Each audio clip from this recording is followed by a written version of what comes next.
I'm right? A hint of sadness flashes in his eyes. Guangdu's arm trembles violently. Yes. Li Dong reminds him, quick, turn and look behind you. Hearing this, Guangdu turns his head to look behind and assess the situation. At this moment, the squad members are supporting each other after the intense battle. Through that image, he explains, if you hadn't killed those three, then at least 3 of them would have been gone. He is utterly stunned to hear that. Li Dong clearly understands Guangdu's current state of mind. I know this isn't easy. Now, he is serious. But to become a martial artist of the Jianghu, to uphold justice and protect your comrades, you cannot avoid staining your hand with blood. Li Dong analyzes thoroughly. Just carrying a sword by your side doesn't make you a martial artist of the Jianghu. A true martial artist of the Jianghu must be someone who has awakened to this truth. Then he recalls the images of Gat Riang and Ding Rio and overcomes that anguish. After speaking at length, Li Dong calls out, Guangdu. He turns, yes. He wants to confirm one thing. Do you truly want to become a martial artist of the Jianghu? Guangdu presses his lips together, not knowing how to answer. After a moment, he affirms, yes, this humble one truly wants that. Hearing the answer, Li Dong smiles with satisfaction. Then he pats Guangdu's shoulder. You fought very well today. His eyes well up with tears. Thank you. Guangdu's trembling hands cover his face. Thank you so much, young master. Seeing this, the other squad members' moods also gradually improve. At this moment, Li Dong turns to face everyone. Then he directs, everyone, look out for the person next to you. Li Dong praises all the members of the Bitch T Sword School. The entire squad fought with great courage and protected their comrades. I am very satisfied with this great battle. Thank you for ensuring that no one had to die. Finally, Li Dong smiles brightly. I am proud of every one of you. The girl with the ponytail and the girl with the bun seem to gain more motivation. Guan Hui is also filled with positive energy. The other squad members feel the same way. Amidst the vast mountains and forests, they say in unison, thank you, Captain. With everything settled, he smiles with satisfaction. Time passes. At a manor, Li Dong places a bag of money in front of Ju San. He puts his hands behind his back. This is 8,000 taels. He is extremely surprised. 8,000 taels? The payment from the escort mission was only 2,000 taels. Li Dong explains, but the group that attacked us was the Jiasho squad. The authorities had placed a bounty on them, so I earn a little extra money. Finally, he suggests, put all this money into the public fund. Suddenly, Ju San wonders, Captain, you handed this money over to me without any hesitation. Why do you trust me so much? Is it because my master is the general manager of the bitch family? He then sees Li Dong smile. Initially, that was the case, but not anymore. The more they talk, the more curious he becomes. Then what does the young master believe in now? He confidently affirms, my destiny. Li Dong has immense faith. I believe that my destiny does not include a general manager who would run off with the money. Ju San is silent after hearing those words. Next, he bows his head slightly, I understand. Ju San is determined to fulfill his duty. I will definitely make good use of this money. He finishes his business and leaves. Thank you. Unexpectedly, he opens his mouth. Next time, Li Dong turns his head back, confused. Ju San is very serious. I truly want to hear the answer that it's because the young sect master trusts me. He didn't expect him to say that. Understanding the hidden meaning in that sentence, Li Dong smiles. His gaze follows Ju San. I'm truly looking forward to it. After speaking, Li Dong quickly leaves. Gat Riang takes a book from the bookshelf. Down. He seriously examines its contents. Suddenly, a voice catches Gat Riang's attention. What are you looking at, strategist? He is surprised by the appearance of the current chief strategist of the Martial Arts Alliance, Sima Qian. You've arrived. He glances around and remarks, life is truly unpredictable, isn't it? In the past, to meet you, I had to wait in the reception room for 3 whole watches. Sima Qian glances at Gat Riang. And in return for that wait, do you remember how long you met with me? He is silent at this question, but he is trying to suppress his anger. Only half a quarter hour. I waited for 3 long watches, yet you gave me exactly half a quarter hour. No more, no less. Gat Riang knows he was wrong and bows. I sincerely apologize for that time. I was too busy then and made a mistake. Sima Qian shows a disdainful attitude. I understand. I'm sitting in your position now. It's indeed a lot of work. I just want to ask you one thing. Why are you still here? His eyes turn sharp. Are you planning to take revenge on me, the one who became the new chief strategist? Hearing this, he gives a forced laugh. How could that be? I have lived my whole life in the Martial Arts Alliance. Gat Riang affirms he has no improper thoughts. I have never thought of doing anything else with my life. I'm truly happy that I can continue to work in this Hall of Righteousness. Sima Qian, still not fully convinced, scoffs. Is that so? Fearing he wouldn't believe him, he clasps his hands and affirms, thank you for allowing me to stay here. From now on, I will definitely be absolutely loyal to the chief strategist. Sima Qian is momentarily stunned by Gat Riang's reaction. Then he can't help but laugh out loud. Good. Very good. He smiles with satisfaction after getting the answer he wanted. Very quickly, Sima Qian leaves the room. Gat Riang's expression changes instantly. violently. Ridiculous. I'm sick of the martial arts alliance and want to leave immediately. He clenches his hand into a fist, but I can't do that. I won't go anywhere until I can avenge the alliance leader. Gat Riang's brows furrow tightly. Definitely, no matter how much time it takes. The scene changes to the Dongfang Merchant Guild. At this time, the disciples are working diligently. Suddenly, something catches the attention of a disciple. The others also turn their heads, confused. They see Li Don leading the members of the Bitch T sword school inside. The male disciple is confused. Who are you? He immediately introduces himself. We are the little sword squad of the Bitch T. Then Li Don explains the reason. We have come here on the commission of the guildmaster. He is stunned upon hearing him say that. After that, the male disciple hurriedly runs inside. Please wait a moment. I will call the guildmaster out right away. Guangdu sees this and comments. They're on high alert, aren't they? Right now, Li Don is extremely serious. The second mission of the little sword squad. Based on what has happened, he calculates. The guildmaster of the Dongfang Merchant Guild has been threatened with the murder of his entire family if he doesn't stop trading. The little sword squad will protect him and his entire family for the duration of the agreement. The guildmaster of the Dongfang Merchant Guild, Ba Ryo, runs out. Thank goodness, you've arrived. Li Don performs a polite bow. This junior, Li Don, pays his respects to the guildmaster. Then he gets straight to the point. I have heard about the commission. Someone wants to obstruct the guild's business. Is that correct? He confirms. That's right. That person's uncle is the leader of the Su Tsong Society. This information confuses Li Don. The Su Tsong Society? Ba Ryo recounts information about them. They are a notorious dark society in this area, a group of people who follow a man named Su Liang and call themselves the Su Tsong Society. Guan Hui adds information from behind. Their main business is collecting protection money from inns and brothels. He carefully reminds them, they are very vicious. You must absolutely not underestimate them. Their numbers are also quite large. In particular, among them are some who know martial arts. He commits this information to memory. This junior will remember. If you're ready, let's set off. Ba Ryo agrees. All right, let's go. Very quickly, they set out to begin their journey. The members of the Bitch T sword school look around vigilantly. Inside the carriage, he asks, I heard that you were the ones who dealt with the Jiasho squad. Is that true? Li Don frankly admits. That's right. Ba Ryo shows a look of disbelief. The Jiasho squad. From the name, it sounds like they're bandits. He confirms the information. Just as the guildmaster says, they are just a group of bandits. Suddenly, a sound is heard from outside. Everyone halt. Hearing this, Li Don steps out of the carriage. He looks ahead with utmost vigilance. He sees a group of bandits blocking their path. Guangdu and Li Don stare at the group. Ahead, as if sensing something, he turns his head. On the right side, there are also countless bandits. They have now formed a circle around them, leaving no escape route. Ba Ryo comes out of the carriage upon hearing the commotion. He is overwhelmed by this scene. Ba Ryo's voice trembles. What? Why are there so many of them? Are we gonna die? Guan Hui vigilantly watches the group behind them. The other squad members grip their swords, ready to fight. He panics. I'll give up the deal. That way, you won't have to die a pointless death. Before Li Don's surprised eyes, Ba Ryo declares, I will give up the deal and turn back. So please stop. A man steps out from the group of bandits. That person is none other than the leader of the Su Tsong Society, Su Liang. Why would a smart man like you be so stubborn? He is terrified. I have been too stubborn. I will give up the trade. Please let us go. He naturally wouldn't let that happen. It's not that simple. Then Su Liang frowns. How can I trust you? What if you go back and then continue again tonight? Ba Ryo tries his best to assure him. I will definitely give it up. If you need a written pledge, I will write one. He still refuses to compromise. What's the meaning of a mere piece of paper? He becomes flustered. Then what must I do? Only then does Su Liang make a proposal. How about cutting off an arm? Without a hand, you can't sign a business agreement, so it's only reasonable for you to leave that hand behind. After hearing this, Ba Ryo's eyes widen in shock. What? Seeing his terrified expression, he laughs loudly. I'm kidding, just kidding. Look, you're already scared. Suddenly, Su Liang's expression changes. But if you make us come out again, it won't just stop at one arm. Then he shouts loudly. Now go on back. We'll clear a path. Just then, something attracts Su Liang's attention. He stares at Li Don. Are you that old man's guards? Su Liang looks at them with contempt. If you act all high and mighty just because you're a martial artist carrying a sword, I'll chop off your limbs. Scram, out of respect for the old man, I'm specially sparing your lives. A second later, Guangdu hears the mocking laughter of the bandits. Seeing this, he trembles and gets on the carriage. Let's go back quickly. If they change their minds, you won't be able to keep your lives. He stands there, still very calm. If you've entrusted us with a commission, shouldn't you trust us? Ba Ryo is stunned, his eyes wide. What? Li Don's eyes are ice cold. Do we look that easy? We come when told to come, and leave when told to leave. He is provoked by him. What did you say? He is seen drawing his sword. Little sword squad, look here. This is how you deal with scum like this. His voice is devoid of warmth. Show them the difference between a martial artist of the Jianghu and trash like them. He clasps his hands in compliance. Understood. The members of the Bitch T sword school are also of one mind. The little sword squad obeys the captain's command. Su Yang didn't expect them to act this way. You're insane. Fine, if you want to die, I'm happy to grant your wish. The bandits immediately raise their swords and charge. Li Don, without a hint of fear, grips his sword, preparing to strike. His ice-cold eyes glance at them. Then, Li Don swings his sword to attack. A powerful attack heads straight for the approaching bandits. A bloody scene unfolds just like that. He is stunned as he witnesses this scene. Even Guangdu and Barayo are just as shocked. Guan Hui and the other members of the Bitch T Sword School are extremely surprised. Su Yang looks in disbelief as his subordinate's arm falls off. He stands proudly after launching his counterattack. He stares at Li Don in astonishment, because Su Yang never expected his skills to be so good. Seeing that the situation is not good, he waves his hand and directs. Stop him. Kill that bastard for me. Li Don watches them with a cold gaze. A bandit is stunned to see his comrade taken down in an instant. Li Don easily dodges an enemy's attack. A second later, Li Don coldly swings his sword and cuts down the opponent. There are now several dead bodies at his feet. The other bandits aggressively charge towards Li Don with their swords. With just a few basic moves, he has easily gained the upper hand. One who does not fear death still bravely swings his sword to slash Li Don, but before the sword could touch his body, he was cut in two. Li Don has remained extremely cold since the beginning of the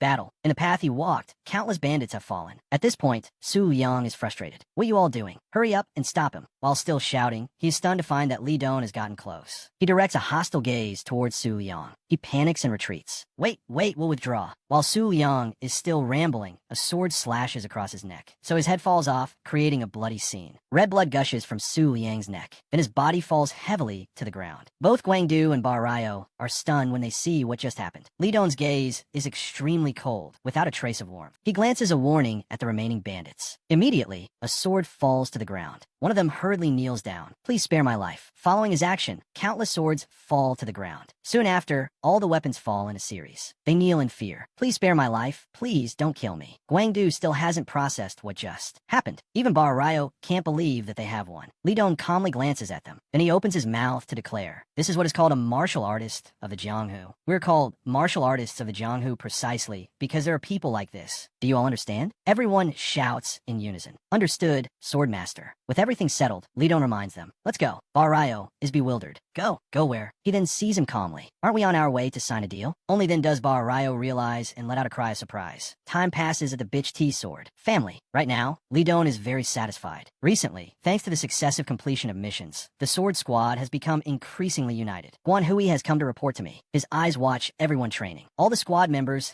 are single-mindedly wanting to become like their captain. Li Don also contributes to teaching them. The number of members participating in morning training has also increased a lot. I also personally go out to instruct everyone. Besides things going smoothly, the Sword Squad also took on 3 more missions. One time I led the whole squad, and the other 2 times I let the Sword Squad act independently. He feels happy, although when they acted without me, a few people were injured. But in the end, all the missions were successful. These missions brought many benefits. Money is one thing. Through the missions, the real combat ability of all squad members has clearly improved. Besides that, it has also made the squad members more cohesive and enhanced their capabilities. At this moment, everyone is still engrossed in training. The things that have happened are great lessons for the squad members. They all clearly understand that the one without strength will be the first to die in this Jianghu. With things going smoothly, Li Don becomes more hopeful. I believe that the Sword Squad will become even stronger in the future. In a room at the Big Sword family, Chu San reported through the ledgers that the small investment had unexpectedly brought such great returns. I had anticipated getting 1,200 taels, but in reality, the amount we obtained reached 4,500 taels. He predicted that looking ahead, if we also include the money earned from the Eastern Commerce Guild last time, next year we could not only recruit 20 more martial artists, but the number could go up to 80 people. After reviewing it, Li Don smiled. Everything seemed to be going very smoothly, but I will still only choose 40 more people as originally planned. Upon hearing this, Chu San smiled faintly and let out a soft sigh of relief. Li Don saw this and wondered, why are you smiling like that? He explained his action. This subordinate just feels very fortunate that the team leader is not an ambitious person. I was truly overjoyed when I ran here, but in truth, I was also hoping the team leader would do this. Li Don looked calmly at Chu San. That is also what I wanted to say to the general manager. He did not rush into overwhelming investments, but calmly earned money slowly. He was stunned, speechless. Li Don recalled past events. When I was the alliance leader, I witnessed the old, lustful ones, the old men at the Council of Elders, whom I could never understand no matter how I thought about it. Ambition and the desire to develop are 2 different things. He had a different way of thinking than them. I'm not ambitious, but I desire to develop. After a moment of thought, Li Don said sincerely, let's take it step by step. The important thing is to get better day by day. Chu San was stunned to hear those words. He immediately absorbed the information and nodded. Your subordinate will remember. Li Don was pleased that everything was progressing well. His relationship with the sword team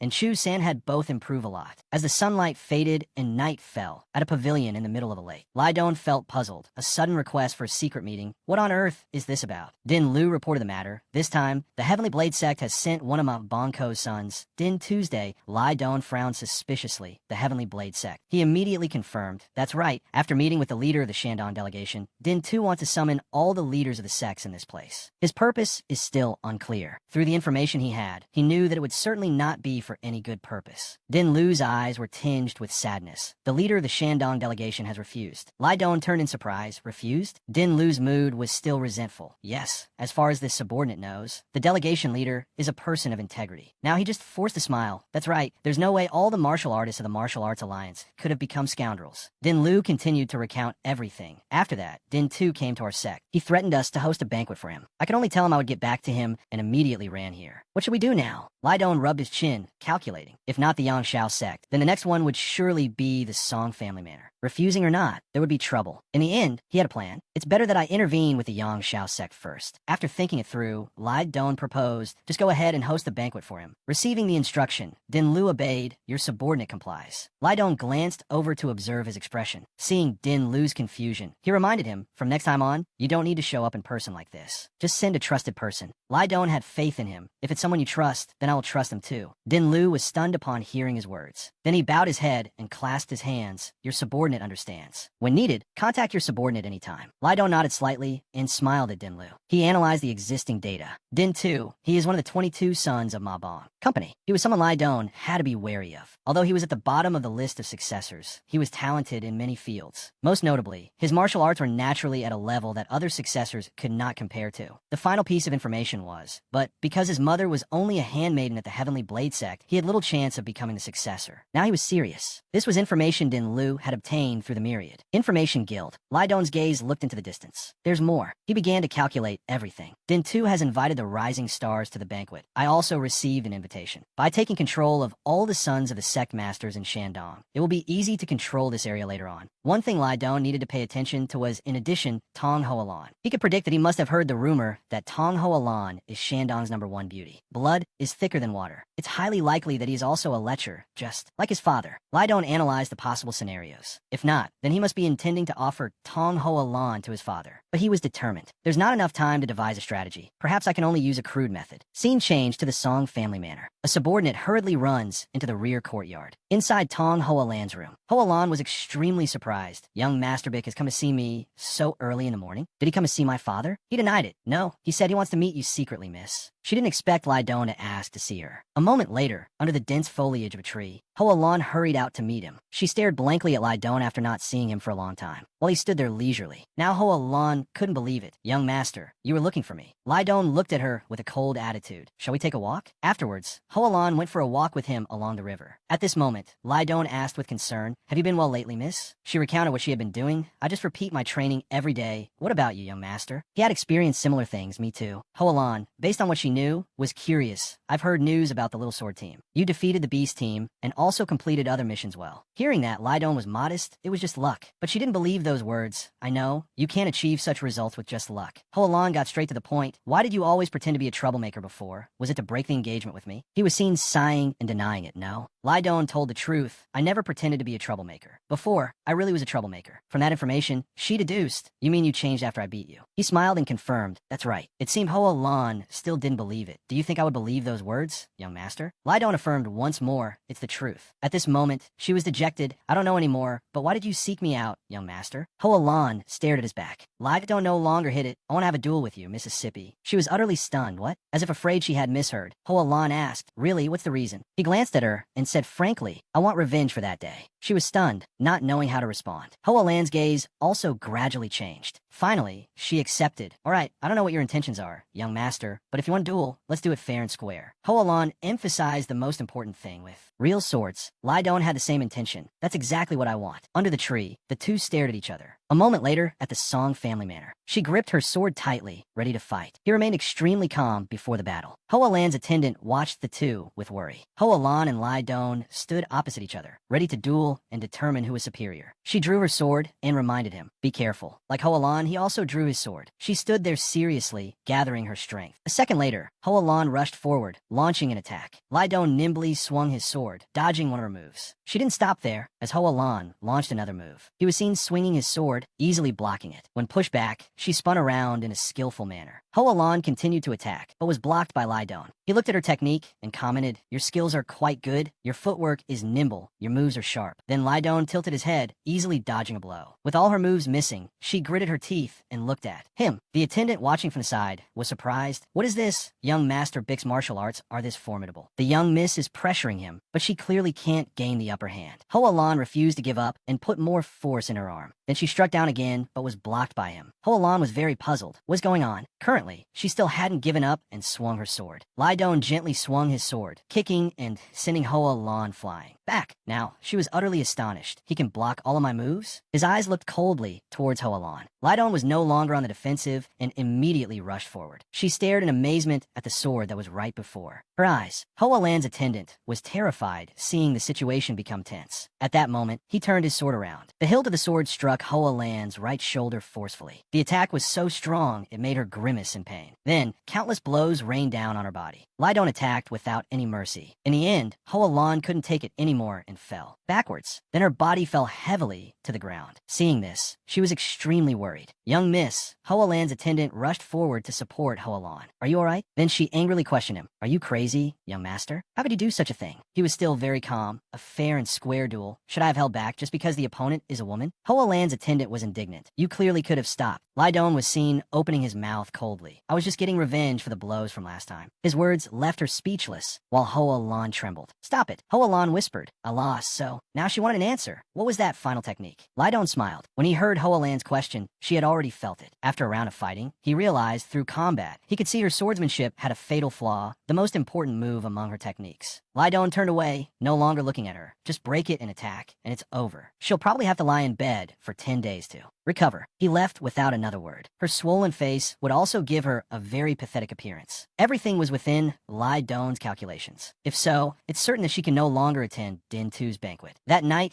at the Yangshao sect, inside a room in the courtyard, a man wearing a gray sash was inside, discussing matters of the martial world. The money he received from those around him was not given to the hall master, but hidden in a secret safe in his bedroom. He was reporting a few things to Lai Don. According to him, that safe is fixed to the wall, so moving it is impossible. It's too strong, so it can't be cut open with sword chi either. There was something special that made him remember a safe opened by a mechanism. This person explained more clearly how this mechanism works. That's right, next to it is an abacus. You have to enter the correct number to be able to open that safe. If you enter it incorrectly 3 times in a row, you won't be able to open the safe that day. And if you try to force it open, it will trigger an alarm. Hearing him say this, Lai Don's face grew solemn as he pondered a few things. After being silent for a moment, he ordered the man in the gray sash to act. "I will tell sect leader then the whole truth. In a little while, taking advantage of the banquet, I intend to strip that guy of everything he has." Hearing Lai Don's intentions, his eyes widened in astonishment. When he proposed this plan, he himself knew its consequences. But if it succeeds, this will also happen within the inner residents of the Yangshao sect, so it's unavoidable that it will cause difficulties for sect leader Din. This person's expression was much more confident than before. He reassured Lai Don with his very logical analysis. "Young master doesn't need to worry. Please proceed as planned." He certainly couldn't have thought that a sect leader of the Yangshao sect would be foolish enough to cause such an incident in his own sect. Moreover, during the banquet, there will always be people who can testify to my presence. To make the plan go more smoothly, he made a suggestion. The previous sect leader also had a secret path built leading to that place. "Young master, please use it to facilitate the plan." In response to this suggestion, Lai Don said nothing more. He nodded in satisfaction, showing his agreement. Lanterns shone brightly in a separate courtyard. Inside, lanterns were still hanging brightly on both sides. Din Tu raised his wine cup to toast everyone below. "Come, let's all enjoy ourselves to the fullest." He himself sat at the highest place. The party was organized extravagantly. Dancers were dancing to the music. On one side, musicians were playing drums and horns to create music. The dancers performed with cheerful expressions, dancing in their most splendid costumes. Din Tu went down below again to greet and share wine with the young man. This guy really knew what 20-year-old disciples of famous sects like. Only Lai Don sat on the other side, not joining them. He raised his wine cup, his mind busy with his own reasoning. From a standpoint of those who received the invitation, he was the one they needed to curry favor with. The group was received by Din Tu, and everyone laughed happily. Lai Don paid attention to them. Everyone came here with a worried and tense mood, but on the contrary, they were warmly received by him and had let down their guard. Din Tu poured wine into the cups of these young men. "Little brother, please accept a cup from me. I never thought I could have such a good little brother like you. There's nothing that could make me happier." Those guys all accepted his good intentions. Only someone who understood, like Lai Don, could see the hidden angle. Din Tu, showing excessive familiarity friendly with a few people would make some others become tense. That's how people are, even if they don't want to be close to the other person. Outwardly, he seemed uninterested in how they were enjoying the party, because no one could see Lai Don's eyes secretly glancing over. But seeing the other person being friendly with the one next to them, they became anxious and restless. Lai Don continued to raise his wine cup to drink to deceive the world. Do the kids here know? A good person accepts you as a brother because they want to be closer. He drank it all and put the cup down on the table. But a bad person does it to make it easier to take advantage of the other person. Perhaps having finished with a group of young men, Din Tu walked over to Lai Don's place. He smiled and greeted him. Young Master Bick, have you been well? He also replied politely, yes. And you, young Master Ma? He then casually asked about the duel from before. I heard that Miss Song couldn't attend today's banquet. Was it because you hit her? Din Tu asked very naturally, without a hint of suspicion. Why did you duel with Miss Song? But his true face had long been seen through by Lai Don. As expected, this guy has his eyes on Tong Ho Alon. He even confirmed the reason for her inability to attend. He just looked at Din Tu without answering immediately, then let out a long sigh. Lai Don put on a righteous air as if wanting to mention this for the last time. Young Master Ma, then I will answer you honestly, so you may be clear. He explained his marriage matter with a solemn face. She and I have a marriage engagement due to the friendship between our two families. But she took it upon herself to say she wanted to break the engagement with me. Lai Don told the story and then felt indignant himself. He said loudly, an engagement set by two families, how dare she casually say she wants to break it just like that? How can that be accepted? Seeing Lai Don's reaction, Din Tu couldn't say anything more. He stared at him with wide, blank eyes for a long time. Lai Don stated the reason for the previous duel. After hearing about it, I intended to teach her a lesson. To my shame, I was defeated. Of course, that time was because I had drunk too much wine. That's all. That's why this time, I dueled with her to get revenge. He rubbed his chin, so you let personal feelings get into the duel. Lai Don acknowledged it himself. This junior is very ashamed. Hearing his sentence, Din Tu laughed loudly. My little brother is a true man, a very, very true man. Lai Don went along with him and smiled brightly in response. Thank you, young Master Ma, for understanding me. Before leaving, Din Tu patted his shoulder familiarly before turning to leave. Only after he turned his face away did Lai Don reveal his true expression. Din Tu went up to the top. His subordinate, T Khan, was holding some kind of treasure. I have something I want to show everyone. Down below, Lai Don also looked up curiously to see. Suddenly, his eyes widened as he recognized the treasure. The treasure that T Khan had on the red cloth was a sword, that sword. Din Tu picked up the sword, looking at it intently. He raised the sword and said to everyone present, this is the heaven-forged sword, the sword that the previous alliance leader once used. Hearing the origin of this treasure, the young men below were endlessly astonished. The previous alliance leader's sword? This reminded Lai Don of his past life.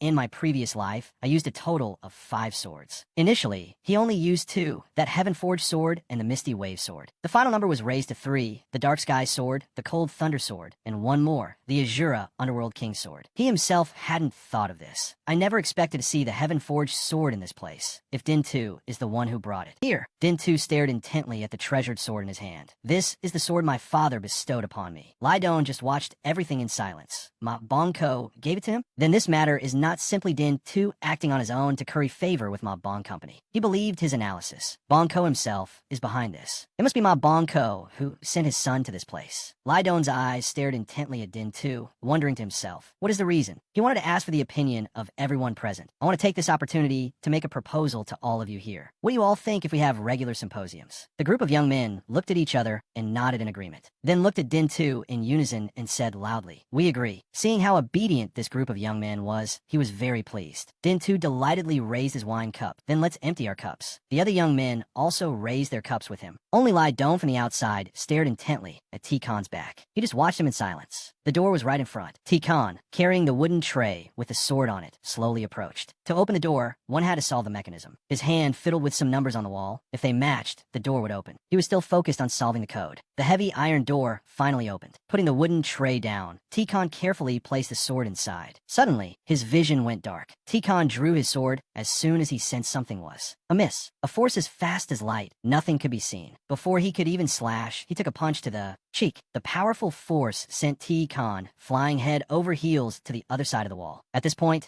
he was unconscious, not knowing a thing. A familiar figure appeared, none other than Lai Don. If we fought fair and square, the winner would be unclear. But if it's a sneak attack, you don't stand a chance. Against me. His eyes glanced sharply through the cabinet door. Inside were stored quite a few valuable items, including that sword. Lai Don walked over, his attention only on this sword. Before taking it, he didn't forget to leave a message for Din Tu. Din Tu, I will make good use of your money. At Din Tu's manor, the lights were still on late at night. Inside, there was still the sound of men's cheerful laughter. Lai Don remained as quiet as ever, in a world of his own, not joining the others. Din Tu, on the other hand, was still entertaining his guests. Suddenly, a sound attracted his attention. Din Lu and Rocket Elder came in with worried expressions. Din Lu approached and whispered something in his ear. After hearing his news, Din Tu was so horrified he could no longer be cheerful. Lai Don was still leisurely drinking his wine. It seems he's only just found out. He frowned angrily and said to all the guests, "Today's banquet ends here. Everyone please go home." The young men, who were still drinking merrily, sobered up completely upon hearing this. They had to cut the fun short, and the whole group left with long faces. But Lai Don was still in the mood to finish his cup of wine. "Sorry, but my banquet is just getting started." Only he could smile at the end of the party. "In this banquet, you won't be able to end it." The next morning, his mother angrily scolded him despite old Master Bick's attempts to stop her, this rebellious son. He held her back tightly. "My lady, please calm down." He himself felt the son was wrong to do that. Why could you do such a thing? In response to their anger, Lai Don also felt surprised. Only Ngukin asked very calmly, "Why?" Lai Don lowered his head and replied, "I just wanted to have a formal duel with Lan Ni. Because Lan Ni is very strong, I also try my best, so things turn out this way." He seemed not to believe it and asked again, "Is that really all there is to it?" In his heart, Lai Don calculated, "I can't say that I don't want Tong Ho Alan to fall into Din Tu's sights." He kept his head down and replied, "Yes, that's all." But Ngukin was not angry at all. He laughed loudly and praised him, "My son-in-law, it seems you are very strong now." Perhaps because Ngukin's reaction was so different from what he had thought, Lai Don was very surprised. He understood his daughter well. Turning to his parents to explain, "You two must know my daughter has a great passion for martial arts. The fact that he defeated Lan Ni so overwhelmingly, doesn't that prove Don Ni is very skilled?" Hearing this, Lai Don was even more surprised, his eyes wide. "Is he praising me? This is unimaginable." But old Master Bitch retorted, "Even so, the boy was in the wrong for injuring Lan Er." Ngukin, however, was very casual about the matter. Getting injured during a spar is a common occurrence after all. Moreover, for martial artists, being injured is not a big deal at all. Old Master Bitch then turned to scold his own son. He loudly reprimanded Li Don. "You should have been more careful. This young man deserves to be punished severely." Ngukin glanced over at Li Don. "A punishment is a matter of course, and I will be the one to decide the punishment." He asked seriously, "Are you prepared?" He also replied, "Of course." To everyone's surprise, Ngukin was incredibly forgiving of his future son-in-law. He patted Li Don's shoulder in encouragement. "Good. Lan Er has already recovered. You two must meet more often from now on. That is your punishment. Do you understand?" Sweat beaded on his forehead. Still unable to relax, I will do my best. He told himself inwardly, "I can't possibly say no in this atmosphere." Ngukin demanded nothing more. His words greatly surprised Li Don, so that's all. Turning to leave, Ngukin affectionately put his arm around old Master Bitch's shoulder. "Let's go have a drink." Knowing that the boy is a strong young man puts me in a good mood. But his demeanor couldn't fool him. Perhaps internally, Song Ngukin was not as happy as he appeared on the outside. Li Don rarely smiled so gently like this. What father in this world could possibly laugh when his daughter was beaten and left bedridden? He stood still, watching Ngukin's retreating back. It's just that what happened has already happened. The two families have a friendly relationship, so he let it go so easily, that's all. In a deep mountain cave somewhere, Li Don slowly drew the sword from its scabbard. The blade began to glow. He executed a few basic slashes. His expression remained unchanged. For the final move, Li Don thrusted straight forward. Withdrawing the sword, he stared at it, wondering to himself, "How long has it been since I've held this Heavenly Way sword?" Recalling this sword from the past, this was not originally a sword I was fond of. It's just that the previous alliance leader gifted it to me, so I use it for time. Li Don raised the sword again, inspecting it with a satisfied expression. "But I couldn't wield it properly, so I modified a little. That was in my past life, but in this life, he needs it badly. After all, it will be useful given my current lack of internal energy." Sheathing the sword, Li Don suddenly glanced to the treasure chest. He walked over and opened it. Li Don's eyes widened as he looked closely. He took inventory of each item. Silver notes worth 82,000 taels and some documents. Li Don took out an exquisitely carved box. "And what's this?" He curiously opened the box to look, his eyes widening with a flash of joy. Inside was the precious herb known as the divine 9-leaf herb. Li Don picked up the herb stalk, overjoyed at finding such a good item. Compared to the 1,000-year 3-yang ginseng I once took, this spiritual herb is much more potent. If the 1,000-year 3-yang ginseng could only grant me 10 to 15 years of internal energy, the divine 9-leaf herb can give me 15 to 20 years of power. He laughed heartily. "I can't waste this fine night." He decided, "I must use it immediately, without any need for complex preparation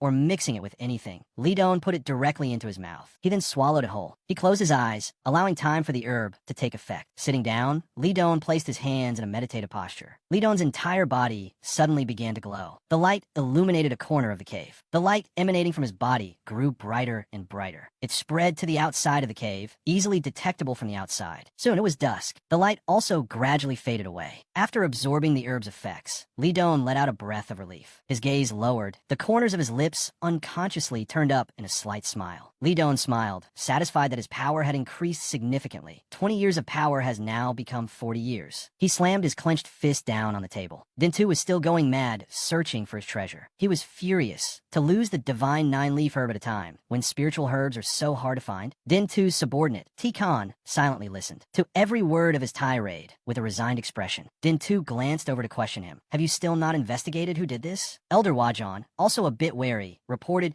clan leader Din is doing everything possible to investigate this matter. But the person Dintu suspected the most was this Din Lu. Wasn't it him who did it? Elder Wajan spoke up to clear his name. It certainly wasn't him. During the time the incident occurred, he was always with my subordinate. Hearing his logical and reasonable analysis, Dintu could no longer accuse Din Lu. Furthermore, neither clan leader Din nor the entire Duong Tu clan has an expert capable of defeating our martial artist in a single blow like that. With his current serious condition, he's truly beyond saving. I won't spare him. Or was it you who did this? Hearing his words, the old man Wajan's squinted eyes had to open wide. Young Master Ma, please calm yourself. It's one thing to be angry, but some words should not be spoken. This man's clever mind began to speculate wildly again. If that's the case, then. His gaze fell upon the woman, guessing Din Tu's intention. Though sweating with fear, Tikan spoke up to defend her. It wasn't her. The opponent was not a woman. Elder Wajan began to speculate. You didn't see his face, did you? Or are you just saying that because your pride was wounded by being defeated by a woman? His words struck a nerve with Tikan. Are you mocking me, old man? The old man immediately explained. I only said that because of the situation, I had no intention of offending your pride. He loudly asserted it was clearly not a woman. Elder Wajan stroked his beard. I know if you say so, that it is so. Recalling it now, Tikan still felt a sense of fear. I was defeated because the opponent was truly very strong. Dintu gritted his teeth. He angrily surmised. Could it be that the other brothers, as a precaution against me, have a beautiful morning at the Bitch family manor? The sword was pointed forward. Li Don's eyes were half closed. All right. His sword was now as simple as could be. I've removed all the decorative accessories and the gemstones from both the blade and the hilt of the Heavenly Way sword. Now it looks like a completely different sword. Li Don was using the sword to practice again. Although the Heavenly Way sword has the peculiar trait of being unable to maintain its center of gravity. Integrating it with his entire body, he executed a slash. But after making its luster disappear and changing the scabbard and hilt, it's still usable. Then, he withdrew the sword, standing on one leg. After all, what I need is only its sharpness. Li Don spun and slashed, a fierce wind kicking up dust from the ground. He stopped, pointing the sword straight ahead in a low stance. Li Don's eyes looked at his precious sword. A satisfied smile unconsciously appeared on his face. After this incident, I obtained the divine 9-leaf herb, which helped me increase my power by 10 years. I also got a sword of my liking. If I use Din Tu's money to buy spiritual herbs, I can gain another 8 years of power, somewhere in the Song family manor. Walan's face was covered in bruises. Her mouth was no exception, but she was smiling happily. The subordinate standing beside her asked strangely, "Young miss, are you smiling right now?" Walan replied, "I'm not a child. Why would I cry just from being hit?" In contrast to her cheerful mood, the subordinate was furious with Li Don. This subordinate will never forgive young Master Bitch. How could he? Walan looked at herself in the mirror. Her face was covered in bruises. "I don't resent him at all," the subordinate asked in astonishment. "Even though you've been beaten into this state?" Walan's eyes were somber. She didn't answer the question right away. Song Walan recalled her spar with Li Don. "I've trained in martial arts since I was a child. I've been through countless spars, but I've never had a spar like that one. When he gained the upper hand and charged forward, how should I put it?" Walan kept this thought to herself. Outwardly, she just thought about that moment and smiled with satisfaction. It was like I was truly fighting. Walan was beaten until she fainted and had to be supported by her subordinate. That day, the moment I fell, I don't know why, but I felt incredibly relieved. The subordinate was shocked by her words. "What do you mean?" But only Walan understood what she needed. It was as if I had untied a knot that had been in my heart for a long time. The more the subordinate listened, the more confused he became. Young, this subordinate truly doesn't understand. Walan walked over to look out the window. Of course, because I don't even understand myself. She closed her eyes, enjoying each gust of wind that blew past. Walan was in a very cheerful mood. The wind feels so cool. In a certain room, Guangdu was reporting everything to Li Don. This subordinate investigated as the young master instructed. Just as you predicted, Dintu has built a martial martial arts school outside of Awaken.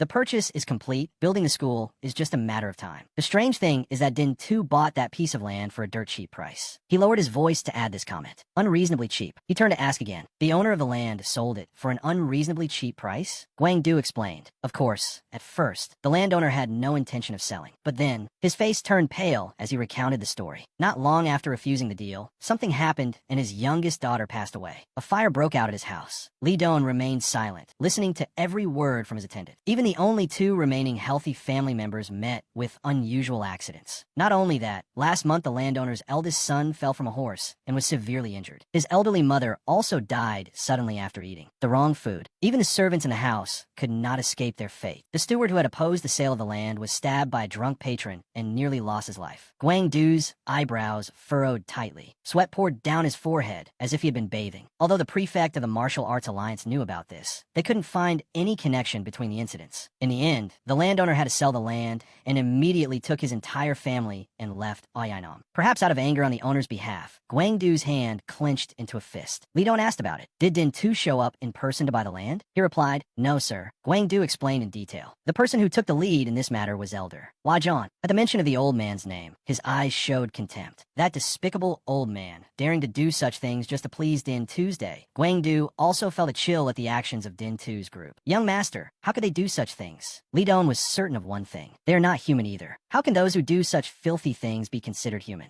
Guangdu gathered all his courage to ask him, young master, please teach that old man a lesson. His eyes looked down, filled with fear. This subordinate is still too weak. Young master, please help this subordinate do it. Li Don accepted his close attendant's request. All right, at night, when the sky was full of stars, Elder Wajan was walking alone in a bamboo forest. He thought back on what had happened. I have gained Din 2's trust after this incident. Although being under a brat who still smells of his mother's milk is a bit annoying, he is the Alliance leader's son after all. In any case, the old man still felt it was well worth it. He will surely be useful to me in the future. Suddenly, the old man's eyes flew open. He slashed out with one hand. A slash cut through the bamboo forest on the other side. Many bamboo stalks fell, revealing a figure dressed in dark clothes. The person's eyes glowed, holding a sword in front of him. The smoke gradually cleared, and a pair of familiar eyes became easier to see. Elder Wajan spoke. Following me? Are you tired of living? The man in black said nothing and continued to charge towards him. In a flash, he was in front of the old man, raising his sword. Fortunately, the old man reacted and blocked the blow with his weapon. He slashed, and the man in black jumped back to dodge. Elder Wajan charged forward with his iron fan. Though fast, the man in black was faster than the old man. Elder Wajan's eyes widened. This person was actually able to injure him. Next, a stronger blow slashed down at Elder Wajan. His hand quickly pressed down to stop the bleeding on his shoulder. Elder Wajan continued to channel his energy and sent out several slashes. In response, the man in black used a similar method to block the old man's slashes. The sword, as fast as light, cut through the rows of bamboo.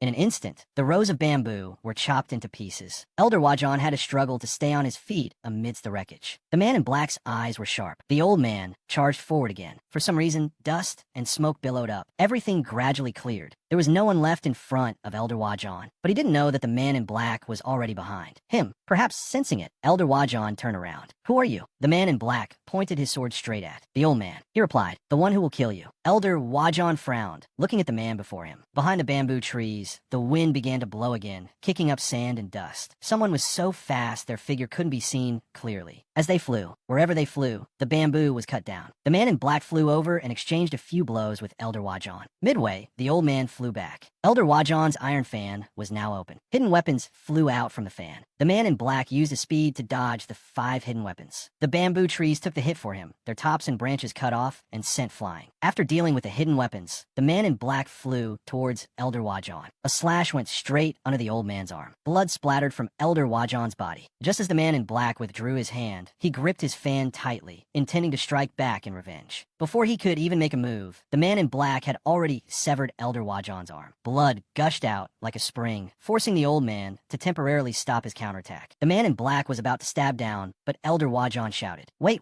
but what kind of person was he? Seizing the opportunity, Elder Wajan shot out a hidden weapon. Fortunately, the man in black easily dodged it. He thought to himself, cunning old man, saying wait, and then throwing a hidden weapon. This time, he decisively stabbed straight down into Elder Wajon's other shoulder. The old man was still lingering, not yet dead, and used this moment to beg in a pleading tone. Please, please spare my life. I'll give you anything you want. Who sent you here? Ignoring Elder Wajon's rambling, the man in black observed him calmly. I'll pay you double, even 5 times what that person paid. If you go back and kill the one who hired you, I can even pay you 10 times more. He pulled the sword out of the old man's body, and blood splattered everywhere. Elder Wajon collapsed to the ground, his other hand clutching the arm with the severed hand. Only then did the man in black speak. You ask who hired me? Perhaps because he was near death's door, Elder Wajon was very agitated. Yes, that's right. Who is it? The man in black replied. The one who hired me is already dead in Awaken. You were the one who killed him. After saying this, the man in the black cloak vanished, leaving the old man still in shock. What? The man in the black cloak had only vanished so that Elder Wajon could not see his figure. He stabbed down once more into Elder Wajon's shoulder. The old man had no time to react as blood shot from his mouth in all directions. His sharp eyes showed no hesitation. He recalled Guangdu's words. Not long after refusing the deal, something happened and his youngest daughter passed away. A fire broke out at his house. He sent a message. This is for the child you killed. The man in black pulled his sword from Elder Wajon's body, and the old man was thrown to the ground. As he got up, he stabbed him with the sword once more. Elder Wajon's mouth spewed blood. His eyes were wide open, still in disbelief. He remembered every word Guangdu said. Not only that, last month the landowner's eldest son fell from a horse and was severely injured. His elderly mother also died suddenly after eating the wrong food. The man in black spoke, and this is for the eldest son and the deceased parents. Elder Wajon screamed in pain, grabbing the blade of his sword. The more he looked at the old man, the angrier he became, his eyebrows furrowed tightly. Is your old life that important? Do you think you can kill an entire family and then leisurely enjoy luxury? But Elder Wajon still had a bit of life left in him. He made a flowery promise. In the future, I will definitely live an honest life. So please, I beg you. But there are no second chances in this life. The man in black withdrew his sword, and blood spurted out again. Elder Wajon lay on the ground. He still had a bit of life left in him. Thank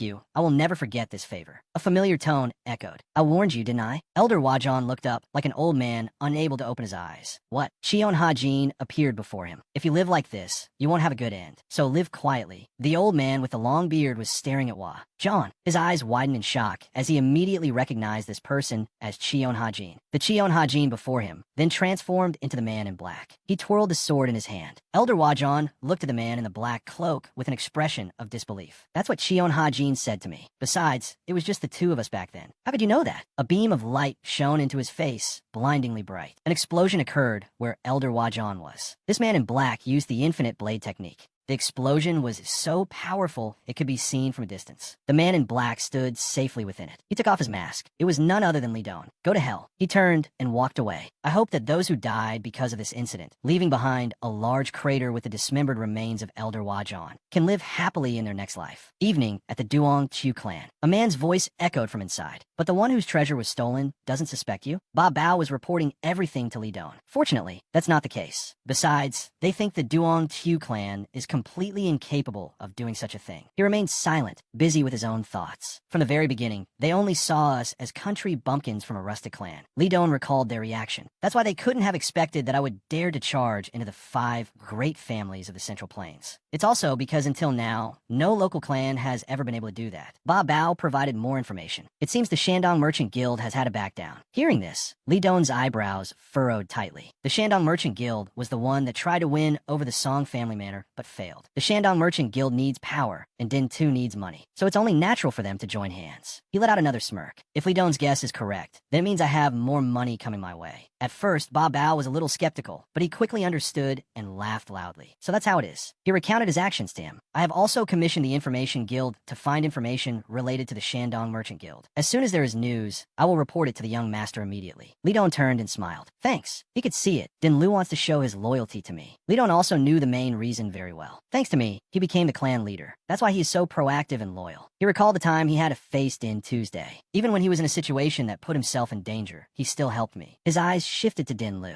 Perhaps the time has come. He spoke up and asked him, Clan leader Din, your dream is to properly nurture the Duong Chu clan, right? In response to Li Don, he nodded his head slightly. Although it's not easy, I truly wish for that. He asked again, do you want to achieve something even greater than that? Hearing this, he pondered for a long moment. He asked in return, does the young master trust me? Li Don looked down. I don't know, it's just that. Then he turned and smiled gently at Din Lu. You are someone I want to try trusting for once. He was astonished by Li Don's words. The bookshelf was wide open. The drawers were also opened, and books were scattered everywhere. On the floor, tables and chairs were a chaotic mess. Cabinets and shelves were all opened, as if an intruder had been there. Tikan reported to Din 2 about Elder Wajon's whereabouts. I heard from his subordinates that Elder Wajon hasn't been seen for some time. As you can see, young master, even his luggage has disappeared. He sat down and rummaged through something. And also, Tikan took out a piece of jewelry and showed it to Din Tuesday. This is the jewelry that was attached to the Heavenly Way sword. He became furious as he recalled the old man's innocent appearance. So that old man was the one who opened my treasure chest. Tikan also believed this evidence. It seems so, sir. Even so, Din 2 still found the old man's actions hard to understand. It's impossible to understand. How could someone like Elder Wajon risk his life for just a few tens of thousands of taels? The more he thought about it, the angrier he got. Tikan also noticed his master's expression. A subordinate like him was best at reading his master's face. Just by looking at Din 2 now, he knew his next move. Perhaps there's no need to talk about other possibilities anymore. Tikan recalled when Elder Wajon pretended to be innocent. The evidence is so clear, I have no intention of siding with that old man either. Din 2 sought a solution to this problem. First, we must find that old man. This matter must absolutely not be leaked to the outside. Tikan bowed. This subordinate understands. After receiving the order, he turned and left, leaving Din 2 alone. He was still thinking about the matter with Elder Wajon. Did Elder Wajon really betray me? If my father finds out about this, the problem will become much more serious. Din 2 gritted his teeth bitterly at being set up by someone close to him. It would have been better to be plotted against by an outsider, because if so, I would become a fool who was backstabbed by my own people. No matter who caused this incident, it must be resolved quietly. Somewhere, Bitch T family. Ding Lu quickly reported back to Li Duan. Din 2 and his accomplices are in a panic. He was very pleased with Ding Lu's brilliant handling of the situation. You intentionally left the Heavenly Creation Sword's ornament in Boss Hua Jian's room, didn't you? That will be very useful. He bowed respectfully, humbly not taking all the credit. Not at all, sir. It was nothing difficult. This subordinate was only doing what he should. Without waiting for Ding Lu to say it, Li Duan could already guess. Are you here just to say these words? It seems you've made up your mind. He watched him intently, wondering to himself, will you follow me? Or will you stay and be the leader of the Duangqiu gang? But Ding Lu himself also realized the limits of his own capabilities. As you can see, young master, this subordinate is just an ordinary person. No, perhaps even a little less than the standard of an ordinary person. He recalled his past. Somehow, this subordinate became the vice leader of the Duangqiu gang, but that also meant falling into a situation where the hounds are cooked after the rabbits are hunted. And then the time Ding Lu met Li Duan. And after meeting young Master Bitch, this subordinate became the leader. Although he had served him for some time, he still doubted himself. Someone like me, is that also okay? Li Duan didn't say much. He just smiled with satisfaction and replied, it's very okay. But Ding Lu still had a sorrowful expression. Then this subordinate will ask the young master one last question. Young Master Bitch, what do you want to achieve? This question made Li Duan himself ask himself again, what do I want to achieve? To get the answer to this question, he had to go back to his previous life as Tien Hatan. As a martial artist with a pure desire, I want to reach the realm of the sword heart. In my past life, that was like a sharp pain in my heart, like a thorn in my throat. Tien Hatan still had another desire. Of course, besides that, I still have many other desires. The important thing is, first, I want to investigate my own assassination and get revenge. Since he was living as Li Duan, he also wanted to fulfill his duties. I want to revive the Bitch T Sword sect and turn it into the #1 family clan in the world. Because I want to be filial to my current parents. And not forgetting Quang Dao, a close attendant of mine. I want to nurture Quang Dao and the Sword Squad into renowned martial artists in the martial world. Of course, I also want to bring Jia Cat Luong and Ba.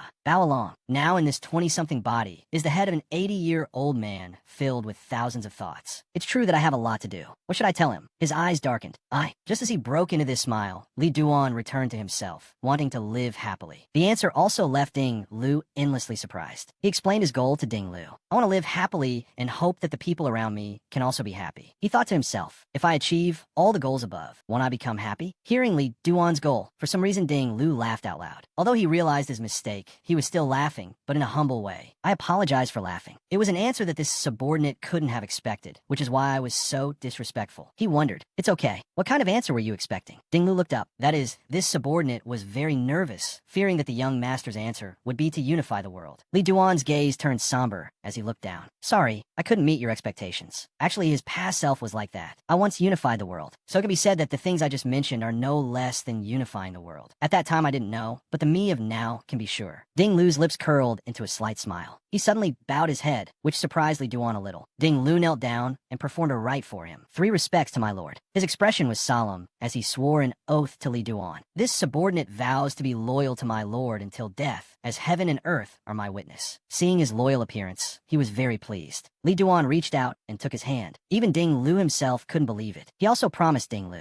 "From now on, I will see you as my family." Li Duan humbly asked him, "Please help this flawed me." Although he answered immediately, Ding Lu's expression said more than words that he agreed. In a certain room, the night lanterns were still lit. Bok Trong felt that the situation was not good. This cooperation is not going well at all. We should cancel it right now. This person was the general manager of a Shandong Merchant Association. Bok Trong, the person opposite him, held his head, looking tired. He advised his superior, looking at Din Tu's appearance. "You can see he is a very dangerous person. Chairman, please don't call a tiger just to chase away a wolf." The chairman's eyes were half closed indifferently. It seemed he didn't care much for this advice. Ko Thuan finally spoke up. Indeed, he didn't care much about this matter. "We are about to die from a wolf's bite. What's the big deal about letting a tiger into the room?" He was the chairman of the Shandong Merchant Association, Ko Thuan Can. Unlike him, Bok Trong was sweating profusely. Is the situation really that serious? Ko Thuan can explain more clearly. Yes, after the last incident, the Hebei Merchant Association and Assure Family Manor want to get revenge on us. Bok Trong was still very worried. But even so, we can't immediately prepare 100,000 taels. That's too much money. Ko Thuan can resolve it in a way no one wanted. Let's borrow money from the Jia Thuan. Hearing this, Bok Trong was even more horrified. The Jia Thuan are secret and mysterious traders. Because he knew very well what kind of people they were, it was not easy to borrow money from them. Moreover, it was also an extremely dangerous type of transaction. Bok Trong's face also turned pale. The exorbitant interest is one thing. The important thing is that once you can't repay the money, they will act extremely cruelly. He tried his best to dissuade Ko Thuan Can. The Jia Thuan is an extremely dangerous organization. Their swordsmen are incredibly fearsome. The Jia Thuan's reputation was well known. Bok Trong was adamant about not borrowing money from them. It's not because their martial arts are powerful, but because they are truly too vicious and insidious. More importantly is their temperament. Holding a grudge once means never forgetting it for a lifetime. It's not just one or two people who got involved with them and then disappeared. These people use smaller than usual swords held between their fingers, and in addition, there have been rumors that the Jia Thuan swordsmen use forbidden techniques to deal with martial artists of the martial world. But Ko Thuan Kim was adamant, borrow 100,000 taels from them. But Bok Trong was determined to stop him. Chairman, he leisurely leaned back in his fur chair, his mood extremely relaxed. Anyway, the wolf and the tiger are already prowling the room. It wouldn't make much difference even if a venomous snake crawled in. In another residence, Li Duan's expression was a little worried. The person in front of him was Din Tuesday. He greeted him cheerfully. "Little brother, have you been well?" He quickly regained his composure and replied, "Have you been well all this time, young master?" Din Tu replied, "Of course." Li Duan asked him, slightly surprised, "But what brings you all the way here, young master?" Din Tu rubbed his chin, looking very happy. "I was just passing by and decided to drop in." Seeing him like this, he could guess he seems to be very happy. Perhaps the Shandong Merchant Association has borrowed the 100,000 taels. Li Duan stepped aside. "Please come in, young master." But suddenly he suggested, "How about we go out?" He turned back. "What?" Din Tu smiled sinisterly. "Didn't you promise before that you would let me admire your fiancée?" Li Duan's eyes widened when he heard this. Din Tu chuckled, guessing she should have recovered from her injuries by now. He brazenly demanded of Li Duan, "Give me a chance to admire Shandong's #1 beauty." Somewhere in the residence, Din Tu smiled brightly at Li Duan. Seeing him so eager to meet Tong Hoalan, he was also surprised. Isn't he in trouble now because of Boss Hua's son? Even in hot water, he still hasn't forgotten Tong Hoalan. His eyes narrowed, his smile looked sinister. Li Duan saw through his heart. So it's not simply lust, but if that were the case, couldn't he just go see Tong Hoalan directly? He just silently looked at him. It wasn't hard for Li Duan to see this guy's intention. Why does he want to go with him? He wants to steal her from me, and also, Din Tu broke the atmosphere. He patted his shoulder, eager to admire Hoa Lan's beauty. "Come on, let's go." Seeing Li Duan remain silent, he didn't hesitate to say it. "She won't like it if I go with you."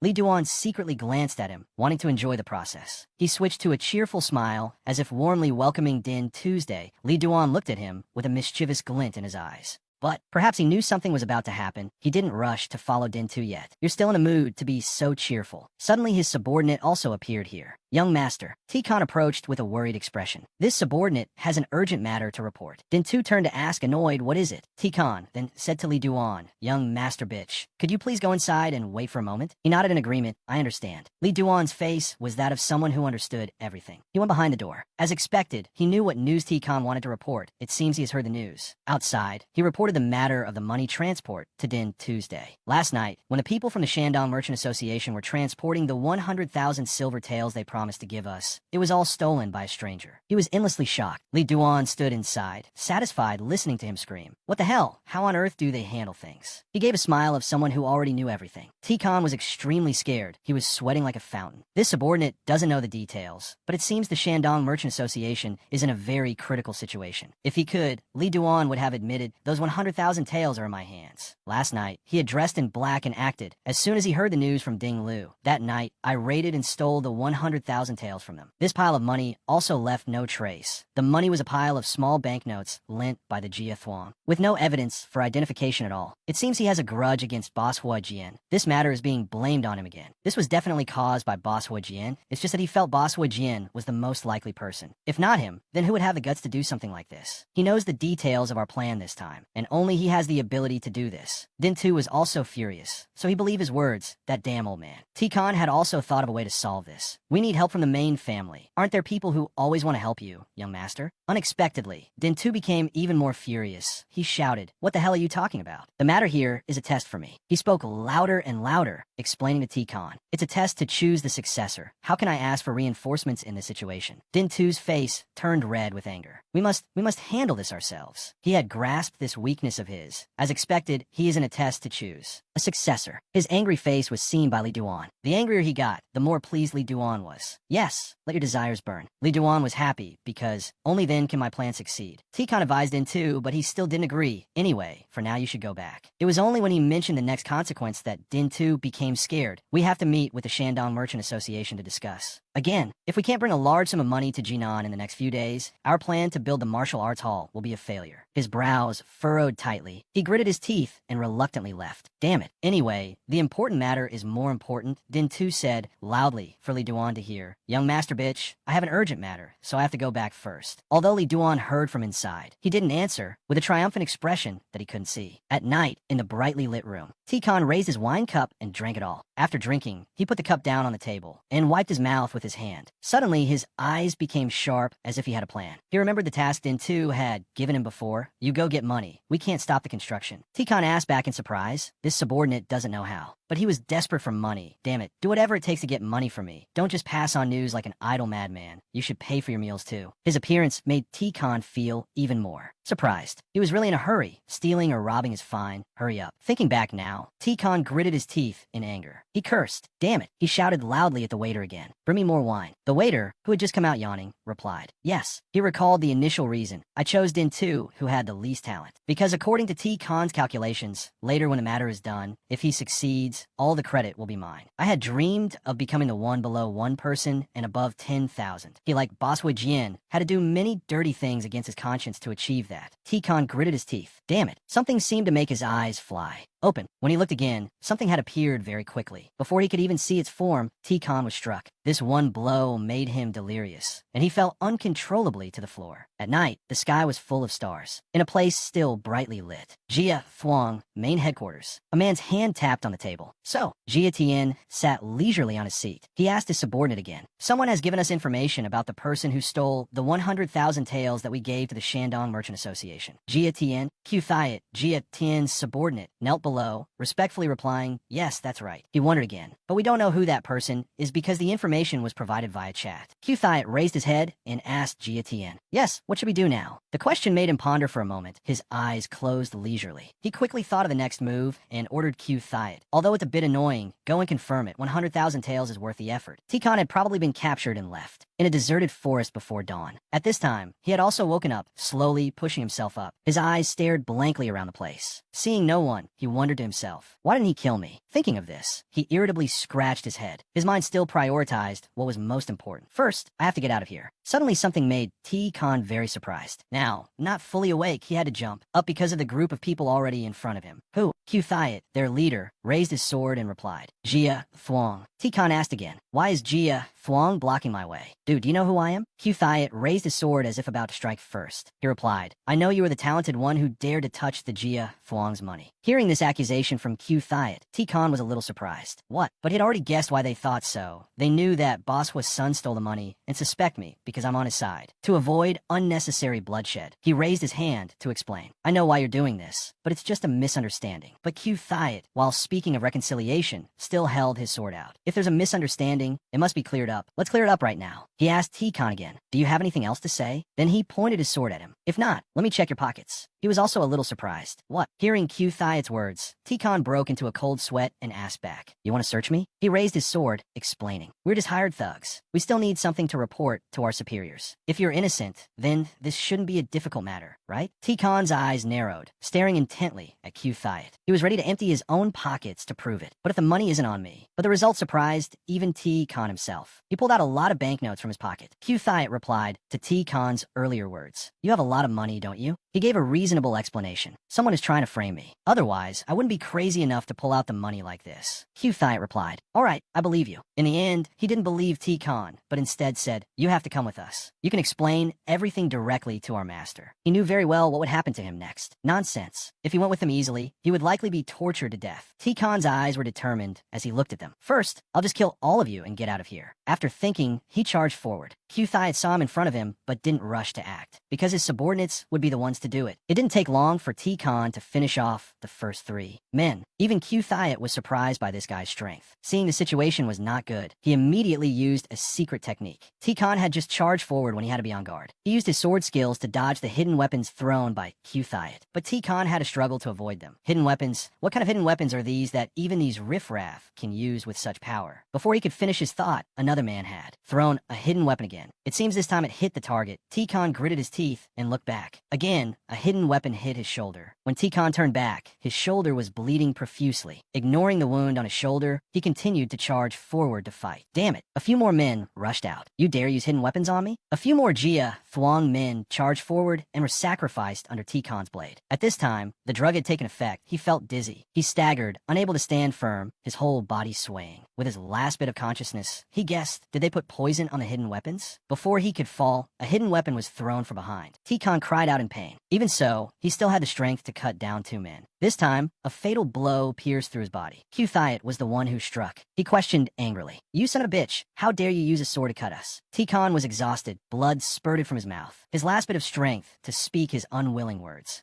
To be defeated by you sick freaks. So T-Con himself was sacrificed for Din 2's grand ambition. They probably didn't notice who was standing on the cliff. It was Li Duan hiding behind a tree to observe everything. I have cut off both of Din 2's wings. He looked at the scene before him with satisfaction, and even got the Jia Thuong involved in this matter. Back at the Jia Thuong's main headquarters, Jia Tian was shocked when he heard his subordinates report. He was T-Con of the Heavenly Blade sect. Q Thiet knelt below, his face always bowed. Yes, only after killing him did this subordinate see his identity token. Jia Tian shouted angrily, you madman, what's the use of saying that after you've killed him? His voice trembled. This subordinate originally had no intention of killing him, but he just kept charging at us. What could I do? If you don't believe me, just ask the subordinates. Jia Tian clenched his fist, his heart filled with troubles. Why the Heavenly Blade sect? Q Thiet tried to reassure him. Don't worry too much. No one knows about this. At this point, he became a bit agitated. In addition, this subordinate has also cleanly disposed of his body. Jia Tian held his head wearily. The person who gave us the information knows. Q Thiet knelt below, shocked by his words. The reason Jia Tian was afraid of this was because he had long known the intention of this anonymous person. He has completely gotten a hold of us, and he has used our hands to eliminate T-Con. Hearing everything Q Thiet recounted, someone as experienced as him only needed to hear a little to understand. The fact that the banknotes appeared in T-Con's clothes proves that from the beginning, the one who stole the banknotes was the one who contacted us. Thinking about this person's identity made Jia Tian let out a long sigh. Who is it? You have enough strength to steal money from the Shandong Merchant Association and set this trap. But the first thing he knew was, no matter what, he couldn't let things go his way. At a small pavilion built by a river, Li Duan turned to ask, Din 2 came to you and asked for an alliance? Ding Lu came here to report everything that happened to him. He replied, yes, this subordinate refused, but he threatened and forced me. Din 2 had asked Ding Lu for help even though he was a bit awkward about it. The Duangchu gang must help me. Li Duan rubbed his chin. I can understand. Having lost both Boswa Jian and T-Con, it's understandable that he's in a hurry. To achieve his goal, he wants to use the Duangchu gang as a sacrifice. Ding Lu also bowed his head with a somber expression. That's probably it. That damn bastard. Suddenly, he looked up with wide eyes. Yes. Li Duan Dawn smiled and asked Ding Lu, as if giving him a chance. Don't you want to wipe him out after beating him to a pulp? This question of his made Ding Lu so surprised he couldn't answer right away. Then he seemed to realize something and let out a breath. His determined eyes gave him a satisfactory answer. This subordinate really wants to trample him. Li Duan assured him. Don't worry, his death is not far off. The next morning, Din Lu busily went over to Din Tu, looking troubled. It's embarrassing, but the truth is I still haven't been able to gain full control of our sect. So I can't get involved in all the affairs at the Duong Tu sect yet. Having just lost a subordinate and with no help from a third party, Din Tu grew even more furious. So you're going to refuse my offer? But that was not what he meant. Din Lu quickly explained. No, I want to recommend someone who can stay by your side and assist you, young master. Din Tu stared intently at him. The person he recommended also entered. This is a martial artist I value greatly. His skills are good, and he is very loyal. He will surely be of help to the demon young master. Din Tu's gaze was fixed on this person. The person's eyes were closed. His gaze seemed rather sinister. And the surprising thing was, this person was Lai Don in disguise. He greeted as if they were strangers. A pleasure to meet you. I am Cat Few. A servant hurriedly led Lai Don to a room. This is your room, my lord. Looking at the room before him, Lai Don was a little pensive. He was silent for a long time. To think that I am now in a room where Boss Fire Arrow once lived. Sensing something was not right, he turned his head to look in another direction. That too was still staring at him with a judgmental gaze. Noticing her unfriendly eyes, Lai Don thought in surprise. I still know nothing about that woman's identity. Her eyes were extremely cold, as if wanting to see through everything. He sighed, not knowing what else to say. Those eyes held no emotion whatsoever. Lai Don recalled the pitiful children who were exploited from birth, the elite troops raised by the demonic cult or evil sects, trained from infancy to become inhuman beings who only knew their mission. As those children grew up, their eyes only carried a soulless look. The eyes of the vicious killing tools I had seen back then were just like that. Lai Don silently looked at that two standing right beside him. She must be that kind of woman. Realizing that being too quiet was not good, he smiled and greeted her. Hello, I am Cat Few. That two said nothing, just lightly brushed past him, which startled him a little. Lai Don's eyes showed clear annoyance, as expected. She paid me no mind. Seeing that two continue to walk forward made him turn his head back in annoyance and remind her, hey, when someone greets you first, you should at least respond. She kept walking, but he did not give up. What is your name? That two had already walked some distance away. Lai Don sighed at this girl's strange temperament. What kind of person are you to be so disdainful? He fell silent, pondering for a short while. Looking at her footsteps and aura, I can tell her strength is not to be underestimated. He even thought of powerful individuals on her level, who were once on par with T-Con or slightly weaker. Lai Don's eyes gradually became wary, mixed with a bit of curiosity. Considering her age, that level of strength cannot be taken lightly. Who on earth is she? Time fast-forwarded to the night of the next day. That two had gone to a river deep inside a forest. Her face was as cold as ever, seemingly devoid of any emotion. While she was still standing motionless, Lai Don approached. The passage of time had made him understand something more. After a few days of observation and asking Din Lu to investigate, I've learned that she is not Demon Din Tu's protector. He continued to stare at the strange girl in front of him because her identity was not that of a guard. That Tu's face was always so cold it could make others shiver. She was an observer. Lai Don kept following her every move, doing a job similar to how I'm observing her. This also made him feel puzzled. Why is she staring at this place? Some time passed, and the two were still immersed in silence. Lai Don suddenly spoke up. I'm clearly here, but she acts as if this place is deserted. It's too strange. He thought that two would not respond this time, but on the contrary, she immediately replied. Not at all. A smile appeared at the corner of his mouth, as if he had calculated this beforehand. Lai Don raised his head and looked forward. That's right, to live this way, or that is still a life. Living alone, uninvolved with people who don't know when to stop, is much more comfortable. These strange words of his made her turn her head back in surprise to look at him. Lai Don maintained a friendly attitude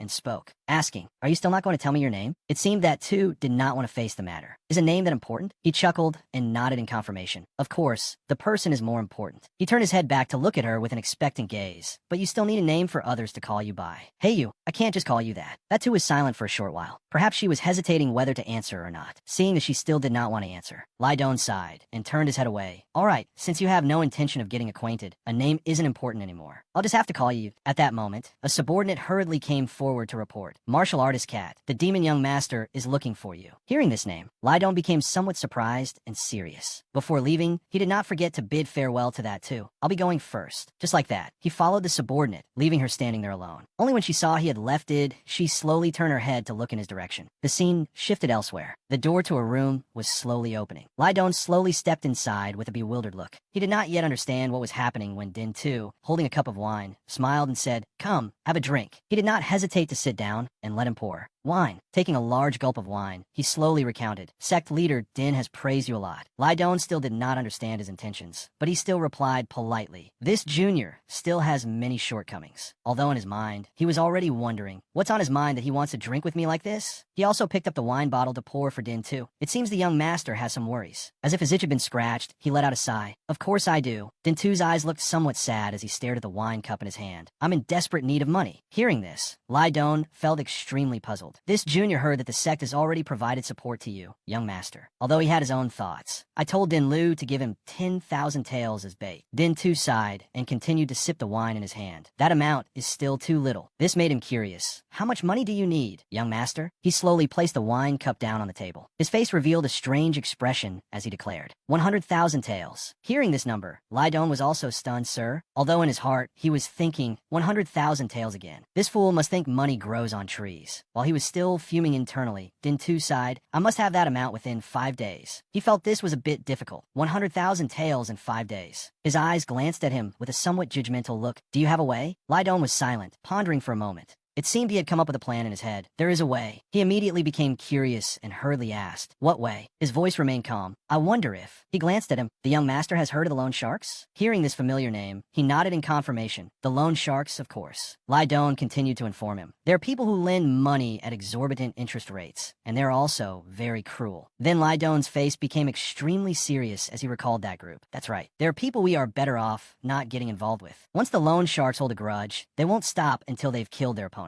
They even use methods that this martial world forbids. Hearing that, Din 2 was a little annoyed. Are you telling me to borrow money from people like that? He seriously explained his thoughts to him. That is the only way to get 100,000 taels in 5 days. This made Din 2 extremely hesitant, not knowing what to do. He still needed to ask again to be sure. Do they have that much money? He nodded and spoke according to what he knew. As far as this junior knows, the loan sharks have secret trading guilds, so they have accumulated a great deal of wealth. They are more than capable of mobilizing 100,000 taels. Hearing that, he nodded in understanding. Good, but having the money is one thing. Will they easily lend it to us? I don't have any assets for collateral. A smile played on Lydon's lips, as if he had already calculated this. Why wouldn't you? These words also made Din 2 sense his intention. You mean? He smiled, silently referring to the dangerous individuals under his command. Great Hero Ma is the successor to the Heavenly Blade Sect. What better collateral is there than that? Hearing this plan, a smile finally appeared on his lips. Joyfully, seeing his positive reaction also made Lydon feel more smug. What's wrong? You're happy to be praised like that, aren't you? So use yourself as collateral and borrow the money. While he was still thinking, Din 2's face suddenly became troubled. Even so, it's still very difficult. Seeing him keep haggling made Lydon feel a bit helpless. My sincere apologies. I have spoken out of turn. I only wanted to help the young master. Please just pretend you didn't hear anything. Din 2 waved his hand and shook his head, refusing. No, it's still a method worth considering. His cold eyes glanced at him. Can you contact those people? He nodded with great certainty. Of course. Please entrust that task to this junior. Although in his mind, he had his own thoughts. Sorry, I still haven't chosen what to stick into you yet. Time quickly moved to the next day at the Loan Sharks' main headquarters. Q2Et and Thuan Can's group looked extremely serious as they stared intently in the other direction. On this side, the opposing group seemed unwilling to be outdone. Both sides were ready, holding their swords in hand. It seemed they were all on high alert for this matter. Jia Tian appeared at this place, bowing his head in greeting. Greetings, young master. I am Jia Tian, the master of this humble place. Din 2 slowly walked forward, with Lydon behind him. Seeing him appear here made Jia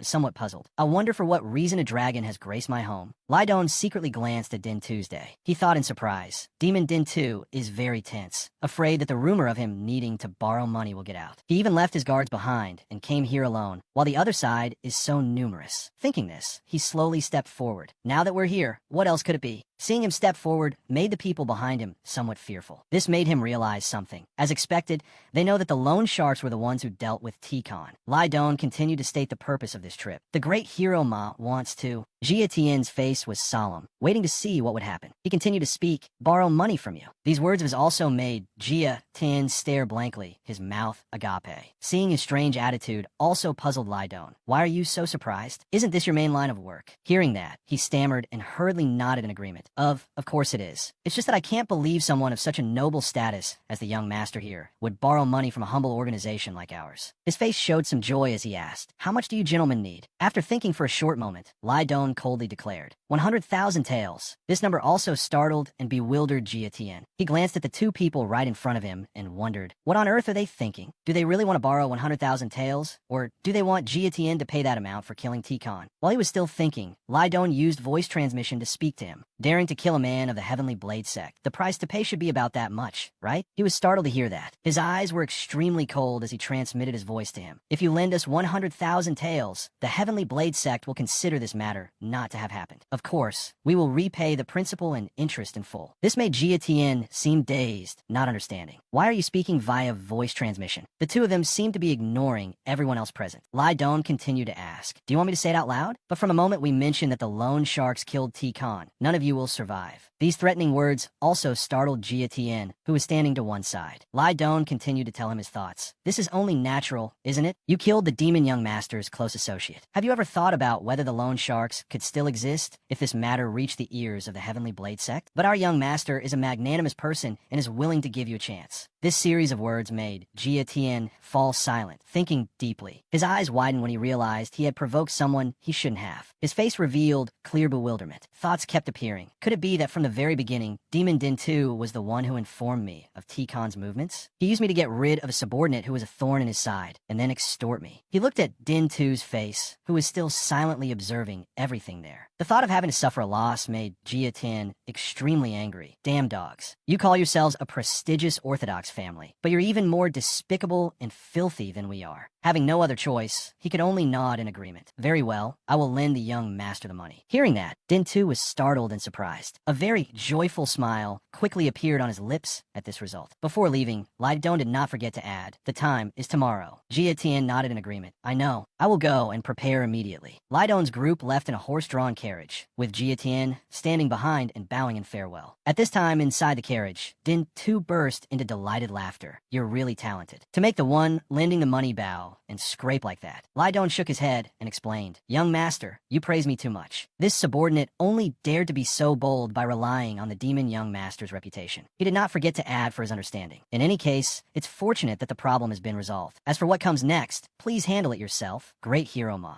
Din 2 shook his head, refusing, and declared, no, I will entrust that task to you. I will entrust the matter from beginning to end to the person. I trust. Seeing him laugh with such excitement also made Lai Dong's face show clear contempt. How ridiculous. You're not doing this because you trust me. You just wanted to be the front man because you're afraid there will be problems with the loan sharks. His eyes were somewhat extremely cold. You're afraid the transaction is just a trap and that Jia Tian is plotting to kill you, aren't you? A strange smile appeared on his lips as if he was plotting this whole thing. Lai Dong still bowed his head and followed his instructions. Thank you for your trust, demon young master. You only need to wait outside. After I receive the money, this junior will come out immediately. Hearing that, Din 2 laughed loudly and nodded in agreement. Very good. Time quickly passed to late at night in a deserted forest. That 2 was still standing motionlessly on the river, not moving at all. At this moment, a voice rang in her ear, making her take notice. You should stop your master. Lai Dong stood right next to that 2, conversing. The demon young master has threatened Jia Tian to extort money. She remained silent, listening to what he had to say. I had no other choice but to help him. But you know as well, the loan sharks are a vicious and terrifying organization. In his mind, he already had his own calculations. I need to let her know that Demon Din 2 has a dangerous relationship with the loan sharks. She needs to know that I and Demon Din 2 went to the loan sharks and that Demon Din 2 was wiped out by the loan sharks. After thinking for a short while, that 2 slowly spoke up in reply. Demon Din 2 is not my master. This sentence also made Lai Dong become bewildered. He realized all his calculations had been wrong. While he was still not understanding what was happening, she coldly walked past him. Therefore, if you were worried, you should stop the young master yourself. Just like that, she once again left right in front of him. Watching the back of this strange girl, Lai Dong thought in surprise. I had suspected that there was someone else behind this woman, but now I know for sure. Time seemed to stand still. The 2 of them were gradually moving further apart. Even if Demon Din 2 were to die, this woman would not intervene. Time passed to the next morning in a large hall. At the master's request, Q Thiot led his subordinates and slowly appeared at this place. Seeing him appear, Lai Dong was a little surprised. You didn't need to come, did you? His eyes were somewhat cold as he asked back. Sooner or later, you will all have to pay the price for making a mockery of us like this. He did not reply to these words, but just gently smiled. As planned, Lai Dong took the money bag and quickly left the place. Passing through the vast forests, he thought smugly. Just as I predicted, Demon Din 2 was afraid the loan sharks would make a move. So he kept his distance and let me go to the transaction point alone. He held the money bag firmly in his hand. Thanks to that, my plan is proceeding very smoothly. After arriving, Lai Dong handed the money bag to Din Lu. He immediately swapped the money bag for him. A smile appeared on his lips, and he gently nodded to signal him. Din Lu seemed to understand this and nodded silently. Lai Dong felt a little relieved watching him slowly leave the place. He continued to look at his back from behind. The bag that Din Lu used for the swap was also filled with banknotes, but only the few thousand taels on top were real. The ones below were all fake banknotes. On this side, Din Tu was pacing back and forth, extremely worried about something. Seeing Lai Dong appear made him somewhat surprised. A pleased smile quickly appeared on his lips. He hurriedly ran towards Lai Dong and called out loudly, "Martial artist cat." Just as he had hoped, he slowly held out the money bag. "I have brought the money back. Young master, please check it." A very calculating smile appeared on his lips. "I must make him check it. That way, there will be proof that I brought back the full amount." Seeing the pile of money inside, he became overjoyed. "You have worked hard. Please continue to help me in the future." Lai Dong smiled and nodded in agreement. Of course, seeing him still overjoyed, the plan in his mind was already set. If he were to discover the fake banknotes now, it would be the loan shark's fault, because not even in his wildest dreams would he think that I was the one who swapped the banknotes. And even if he did suspect, it wouldn't matter. He continued to stare at Din Tu's money-grubbing face in front of him. He seemed extremely pleased with his plan this time. "I just need to break a bamboo branch and stick it into him right here, and it'll be over." The scene quickly shifted to the horse-drawn carriage traveling on a long road. Lai Dong and that too sat there in silence, neither speaking a word to the other. His face was somewhat pensive as he recalled everything. At that time, Din Tu had instructed him, "We need to pay a deposit of 20,000 taels to the construction side first. You go prepare. Bringing that young lady along as a guard should be enough, right?" Thinking of this, he slowly glanced at that two beside him. What caught his eye were the wounds on her hands. It was clear she had studied fist techniques, and that arduous training had gone on for a very long time. He quickly identified the fist techniques that Tu had learned. She had not chosen an ordinary type of fist art. To deal with an armed enemy requires a high-level fist technique.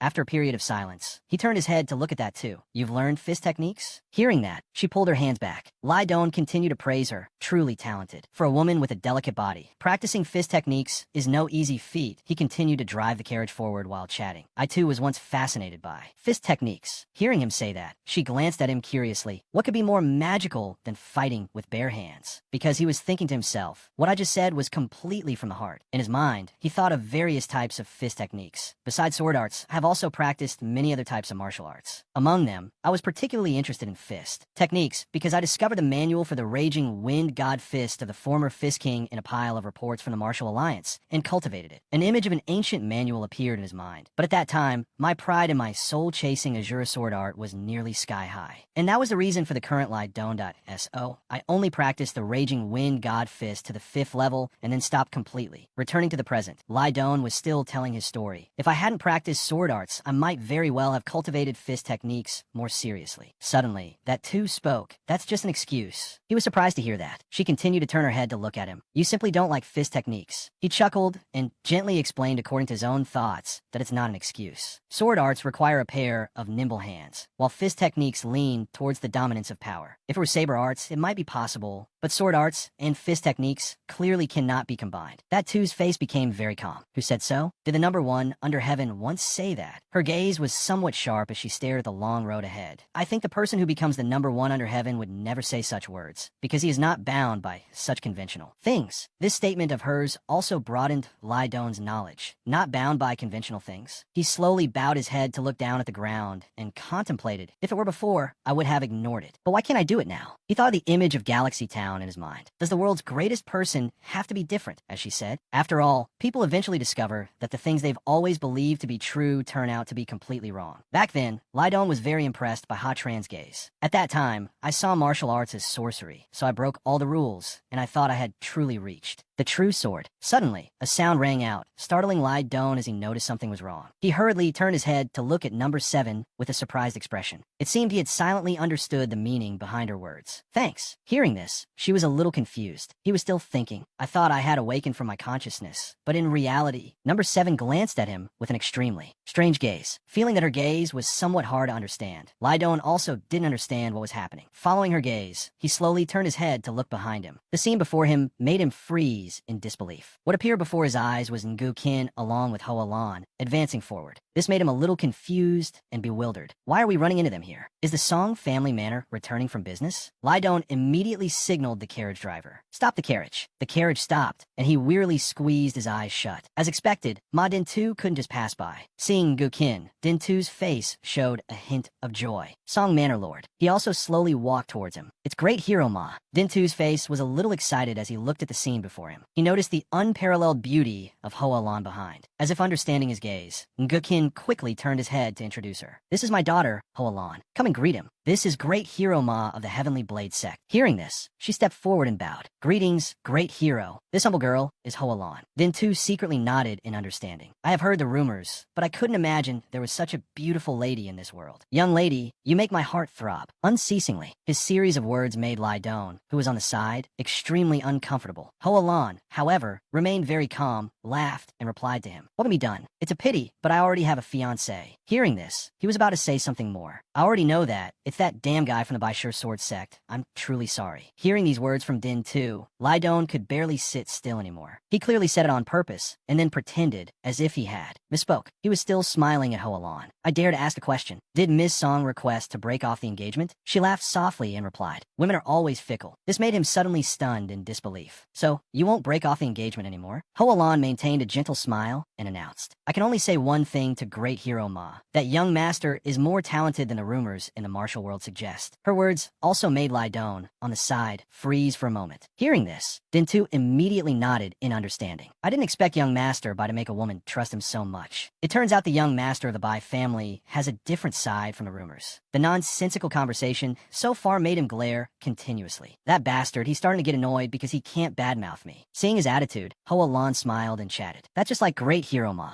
A forced smile appeared on Lydon's face. Is it the type where the Ma too from the rumors is talented, but the opposite is true when you meet him? Dintu didn't quite understand her words either. What do you mean by that, young lady? The two of them stood there looking at each other for a long time, speechless. While they were still in an awkward situation, Ngukin spoke up. This old man has urgent business today, so I'll take my leave first. When I have time later, I will formally invite Great Hero Ma to our manor. Dintu also nodded in agreement. So be it. Just like that, he and Hoalan slowly walked forward. As soon as he saw Ngukin's group had left, he announced again, let's go too. Just like that, the two parties passed each other as if there was no connection between them. As soon as he got inside the carriage, he was furious. That arrogant bitch, how dare she look down on me? Lydon just smiled after hearing these words. Suddenly, number 7, right beside him, spoke seriously. You're quite the man, aren't you? You didn't take your eyes off that young lady earlier. Her observation also made him feel surprised. The scene quickly shifted to the vast mountain range in Jinan. The scenery here was extremely desolate with no one around. Hearing the recent news made Dintu extremely bewildered. What? The subordinate was extremely confused, scratched his head, and hurriedly recounted. I just reconfirmed the banknotes that you gave, young master. They are fake. After hearing this, Lydon immediately went into acting mode. He hurriedly shouted, impossible. He didn't forget to step forward to clarify for this subordinate. Who do you think I am? How could I use counterfeit money? Besides, we wouldn't do something that could be so easily discovered, would we? The subordinate was helpless, not knowing how to explain. When I thought about the fake money, this humble one also thought so, but the mainland bank has confirmed it. Except for 2,000 taels, the remaining 18,000 taels are all fake banknotes. Hearing this, Dintu couldn't take it anymore. You swapped my money. Seeing this, the subordinate hurriedly shook his head and waved his hands. Oh my god, it's absolutely not like that. At this moment, Lydon also turned his head to look at Dintu and reminded him. They wouldn't have known in advance to prepare fake banknotes, would they, young master? His gaze was somewhat cold as he glanced at him. If that's the case, his face revealed a clear look of difficulty as he continuously defended himself. Why are you looking at me like that, young master? Are you suspecting me? Please think again, young master. If it was something that would be discovered sooner or later, why would I need to follow you all the way here? The more he thought about it, the angrier he became, to the point of his blood boiling. If so, then who was it? Lydon didn't forget to place his hand on his chest and add a few words. After receiving 100,000 taels from Jatian and transferring it to you, young master, I never touched the money again. Suddenly, Dintu's eyes widened in shock as he realized something was wrong. Could it be? His face gradually became bewildered as he understood it in a different way. Did Jatian give me fake money from the very beginning, or what? Seeing that he was thinking along his lines, Lydon revealed a very calculating smile. Time quickly shifted to the late afternoon in Yangshaobang. The stacks of fake banknotes were carefully placed on the table. Looking at the pile of worthless paper on the table made Din too extremely annoyed. Are the rest of the banknotes all fake too? Lai Dong nodded to confirm this. The bank has confirmed it, that's right. He was so angry he gritted his teeth. How dare Jia Tian play such a trick on me? The more he thought about it, the more annoyed he became at this deception. But I didn't even rob them of anything. I even wrote them an IOU. But Lai Dong's sharp eyes noticed something, and he said to him, "It must be the other successors who want to obstruct you, young master. That's why this happened. Perhaps they colluded with Jia Tian beforehand." Hearing this opinion made Din Tu's blood boil with anger. If that's not the case, it's really hard to understand their actions. He couldn't sit still any longer. He stood up and smashed the table in front of him. His eyes revealed a ferocious and vicious look. "Those fools really want to obstruct me to the end. I will absolutely not forgive you all. At the very least, I will make Jia Tian, the one who dared to collude with those bastards to mock me, pay a fitting price." Hearing him say that, Lai Dong spoke up seriously to remind him, "Of course, we can't let them off easily. How much must that Jia Tian group look down on you, young master, to dare to pull such a trick?" Thinking up to this point, Din Tu immediately decided, "I will call all my supporters in the four sects and wipe out that entire Jia Tian group." His eyes were now filled only with hatred. "Let's stop this damn successor trial too." A strange smile appeared on the corner of Lai Dong's mouth, as if everything was going according to his plan. Time quickly shifted to late at night. In a large residence, a shout was heard, "Bring more wine." Din Tu held the wine bottle in his hand and sighed, complaining, "We're out of wine." Hearing him say that, Lai Dong slowly stood up, intending to go outside. "This subordinate will bring more wine right away." He was about to say something more, but his eyes were a little surprised as he glanced at Din Tuesday. He sighed continuously, looked around, and continued to question, "Where's that damn bitch? That disobedient pig, who only knows how to shut up and watch everything. Where is she now?" Although a little surprised, he still explained to him, "This subordinate hasn't seen her today either." Holding the wine bottle, he angrily cursed, "That damn pig is as good at hiding as a ghost." He turned to leave. "This subordinate will go get more wine." Lai Dong quickly opened the door and stepped outside the room. Seeing number 7 standing there silently made him a little thoughtful, but he didn't speak and immediately walked past her. Seeing his action, she was somewhat confused. "Why didn't you say I was here? We just ran into each other earlier." His face was somewhat calm as he slowly explained to her, "As you can see, Great Hero Ma is not in a good state. If you were there, you would only be an object for the young master to vent his anger on." Understanding Lai Dong's meaning, number 7 immediately fell silent and did not reply. He smiled and continued to walk quickly forward. "On the way to Jinan, this woman made me realize something important. I can't repay kindness with malice, can I?" Time quickly shifted to late at night in a deep forest. Din Tu, completely drunk, staggered forward. Thinking about what had happened made him extremely annoyed and angry. "At this rate, I will definitely be eliminated in the successor selection,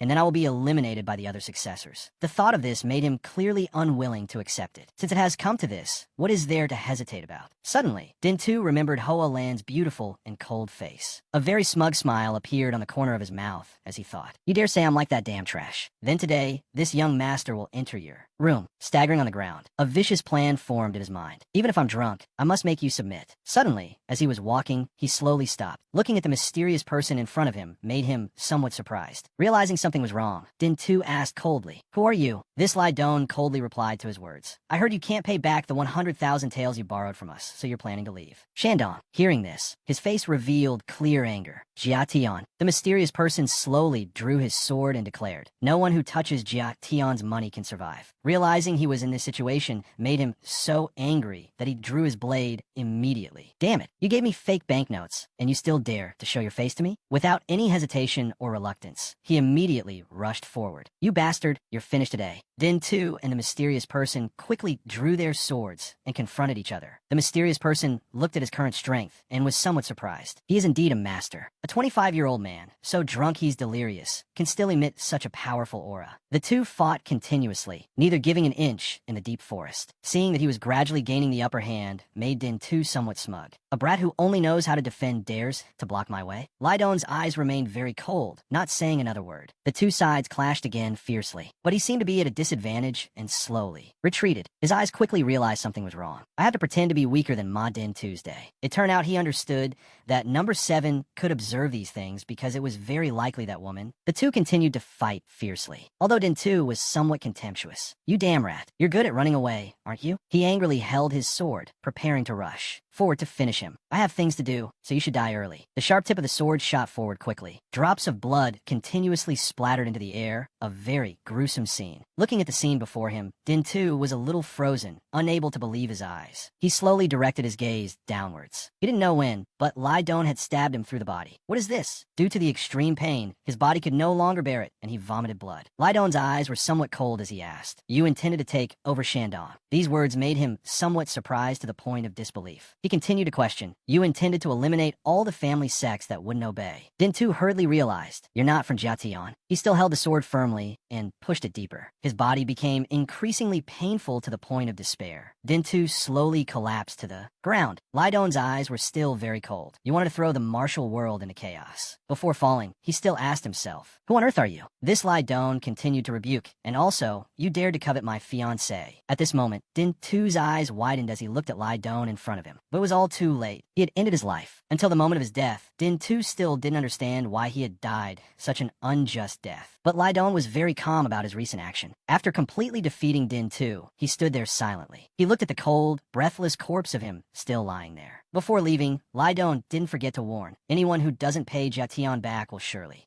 Just like that, he immediately left the place as if nothing had happened. "Even if Ma Din Tu's body is found, they won't be able to know that I was the one who killed him." He left just like that, seemingly not caring at all about his death. "Because I didn't use the soul-chasing azure sword art or the white blood sword art. I only simulated the sword techniques of the assassins I had to deal with in my previous life." All of this was witnessed entirely by number 7 from above. Her face was somewhat calm as she thoughtfully considered the situation. The scene quickly shifted to the early dawn of the next day in a large residence. Lai Don was strolling around, contemplating. Although Ma Din Tu has been eliminated, this matter is not over yet. His face was somewhat serious as he thought about this problem. In the future, there will be even more dangerous things that will happen. His eyes were somewhat grave as he realized he needed to become even stronger. Looking at the scene in front of him, Lai Don was a little startled and surprised. It turned out number 7 was standing on the corridor, staring at him. Her eyes were always cold, seemingly indifferent to her surroundings. While he was still confused about what was happening, she suddenly introduced herself. "My name is number 7. Hearing these words made Lai Don fall into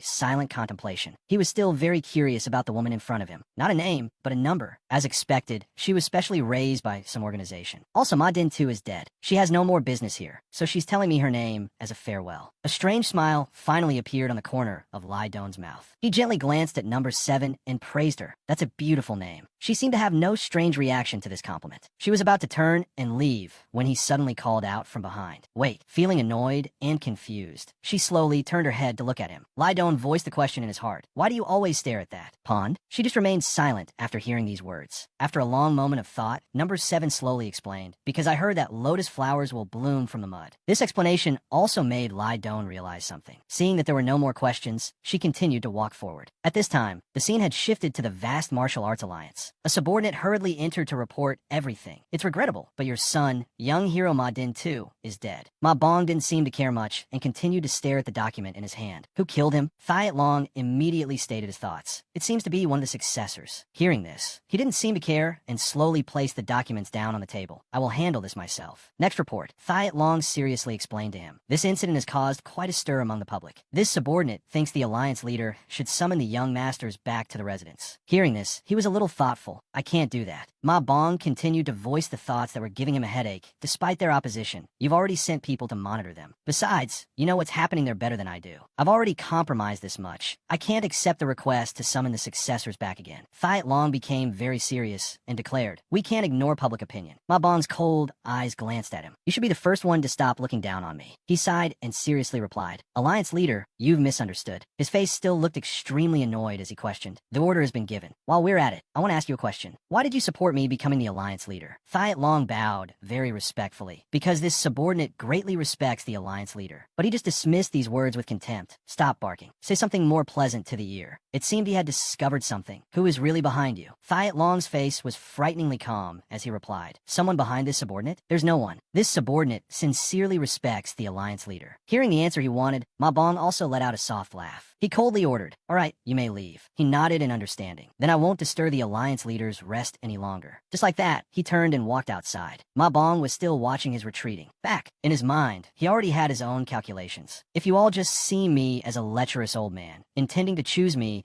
as the alliance leader to use and atone for your sins, you are gravely mistaken." He continued to think of his son. Din Tuesday rumors about Ma Din Tu had begun to spread throughout Shandong. The matter of Ma Din Tu intending to cooperate with the Shandong Merchant Guild. At the same time, everything had been thoroughly investigated by Ma Bong. In the process, he had stolen the money that the Shandong Merchant Guild borrowed from Jiatian. Before, there were rumors about Ma Din Tu's death. Instead, Instead, many said he had left Shandong. But then someone discovered Din Tu's cold dead body in the forest. His plan to build a martial arts school was completely ruined. At the same time, this also became an excuse for many masterminds behind the scenes to cause trouble. Shandong had regained its inherent peace, but there were still two organizations, as if sitting on a pile of fire. Thinking of this, Ma Bong had a bit of headache. They were Jia Tian and the Shandong Merchant Guild. He was still calculating everything very carefully. Jia Tian was heading into trouble with Ma Din Tuesday, and the Shandong Merchant Guild was in a bind for being involved with Jia Tian. On this side, Lai Don was still walking forward seriously. It seemed that this time, he had a plan of his own. The final winner is me. I currently have 200,000 taels in my hands. He continued to walk quickly forward. I will use this money to immediately increase the number of members in the sword team to several hundred. And thinking about the bright future ahead made Lai Don smile happily, and by spiritual medicine too. Very quickly, he arrived at the black market. As soon as he stepped inside, after he mentioned the spiritual medicine he needed to buy, the shop owner was a little regretful. Unfortunately, there's no stock these days. The old man was somewhat sad as he slowly recounted. It's the same in the other prefectures of Shandong. The supply of spiritual medicine is becoming increasingly scarce. As I see it, it will be difficult to find spiritual medicine this year. Hearing the shop owner say that, Lai Don was a little disappointed, and it can't be helped. The old man's eyes lit up as he quickly suggested something. Since you're here, are you interested in looking at other things? He happily nodded in agreement. Of course. The shop owner slowly turned and went to another area. Follow me. Filled with curiosity, Lai Don quickly followed the shop owner. The scene before him made him somewhat stunned and unable to believe it. In front of him was an armory with all sorts of different props. He slowly toured the room where the goods were displayed. Looking at the various items carefully stored, he couldn't help but be impressed. These weapons are all very worthy of use. Lai Don quickly walked to the place where the swords were kept. Picking up a sword, he felt very satisfied. This would be perfect for Kwang Dao to use. After a careful examination, he quickly asked the shop owner, "How much is this?" The shop owner laughed and explained, "You have a good eye? That sword costs 6,000 taels." Without much thought, he immediately decided, "I'll buy this." The owner was also surprised and praised him. "A wise decision, young man." As he was preparing to leave, he noticed other items. Looking at the two swords in front of him, Lai Don was somewhat surprised. "What about this one?" The shop owner laughed and continued to name the price. "Your eye for weapons is truly extraordinary. This sword is 2,000 taels." He immediately decided, "Then give me this one too." Because in his mind, he already had his own decisions. This sword is for Quan Hui. Just when it seemed the shopping was over, Lai Don's eyes fell on other mannequins. Looking at the mannequins placed on the table, he seemed surprised. "Are these for sale too?" The shop owner laughed and nodded in agreement, of course. "If they weren't for sale, they wouldn't be in here. I've been doing business in the black market my whole life, but I've never seen an item like this." Li Duan thoughtfully looked at the figurine in his hand, that I don't know why, but I have a special feeling about these figurines. He glanced at a pile of figurines on the table. In his usual money is no object manner, Li Duan decided, "I'll buy them." This made the man extremely happy, really. His face looked a bit comical as he continued to explain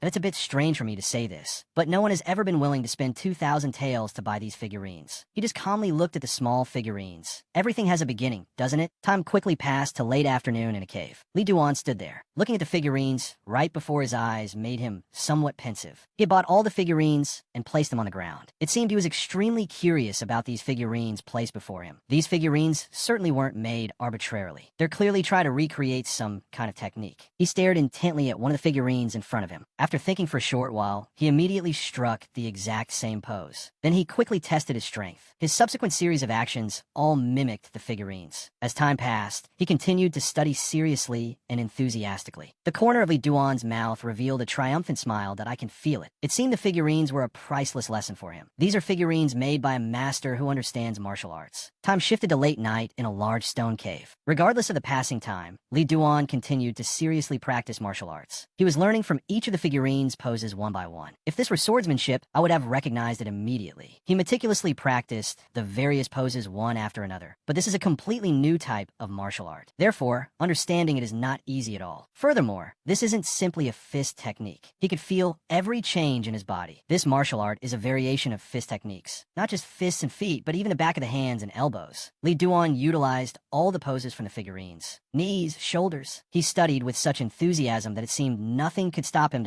in other words, this is a martial art that requires the use of the entire body. Li Duan's gaze was extremely calm as he thrust his palm forward. A cloud of dense smoke gradually dissipated. Li Duan's face grew even more joyful at the results of his day's training. After a long period of training, he felt somewhat tired. He silently and carefully calculated the 5 techniques. Each pose was linked with extreme care. The 33 figurines continuously recreate 5 techniques, very practical and clever. Out of curiosity, he quickly picked up a figurine to examine it. But I don't know the mental cultivation method for these 5 techniques, so I can't know how much power they can generate. These figurines were originally arranged in order to form the techniques, not just placed randomly. At that time, the shop owner smiled and brought the figurines before Li Duan. The models I sold to you, young master, were originally kept in this box. Back in the present, he gently arranged all the figurines inside the box. Suddenly, a secret mechanism in the box quickly pushed out, catching his attention. Inside was a piece of paper. Li Duan hurriedly picked up the paper to look. His face grew curious as he looked at the piece of paper before him. On it were written just 6 words: Tianyun Mountain, Immortal Black Phoenix. Hearing these words, Li Duan thought of a distant, vast mountain range. Tianyun Mountain is a mountain in Hubei province. When I was young and roaming the martial world, I once visited this place. His gaze was somewhat strange as he thought. Ultimately, why would the figurine box have such a mysterious message about Tianyun Mountain? A curious smile suddenly appeared at the corner of his mouth that let's see what's there. I won't know unless I go there myself. The scene shifted to the Bai family manor. A voice rang out, "You're going to Hubei?" Li Duan smiled and nodded in confirmation, very resolutely. Hearing him say this, his father became extremely proud that his son had matured. But the sect leader's wife was somewhat worried. The corner of his mouth curved into a confident smile about his plan. Time flashed back to the past, when Li Duan and sect leader Bai stood on high, observing the situation. He smiled gently and spoke with him. Seeing his proud face also surprised him somewhat. While he still didn't understand what was happening, the man gently placed a hand on his shoulder.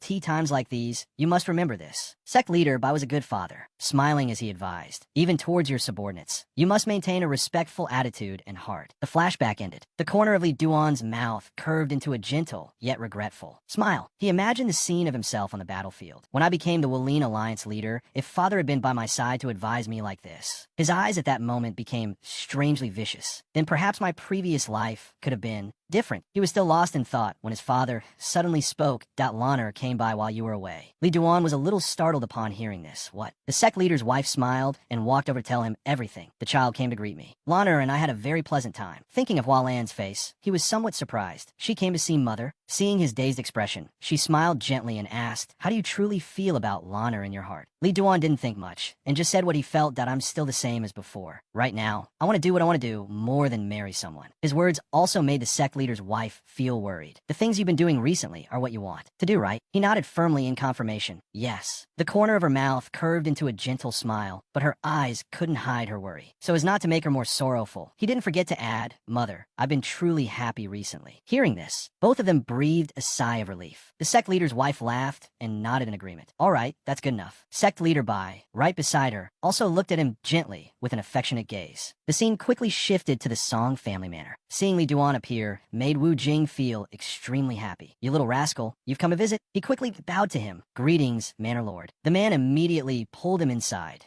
and no need for formalities. "Go see Lanner quickly. The child is probably at the training grounds now." Hearing this, he nodded in understanding. "I understand." Following a servant to the training grounds, Li Duan was silently lost in thought.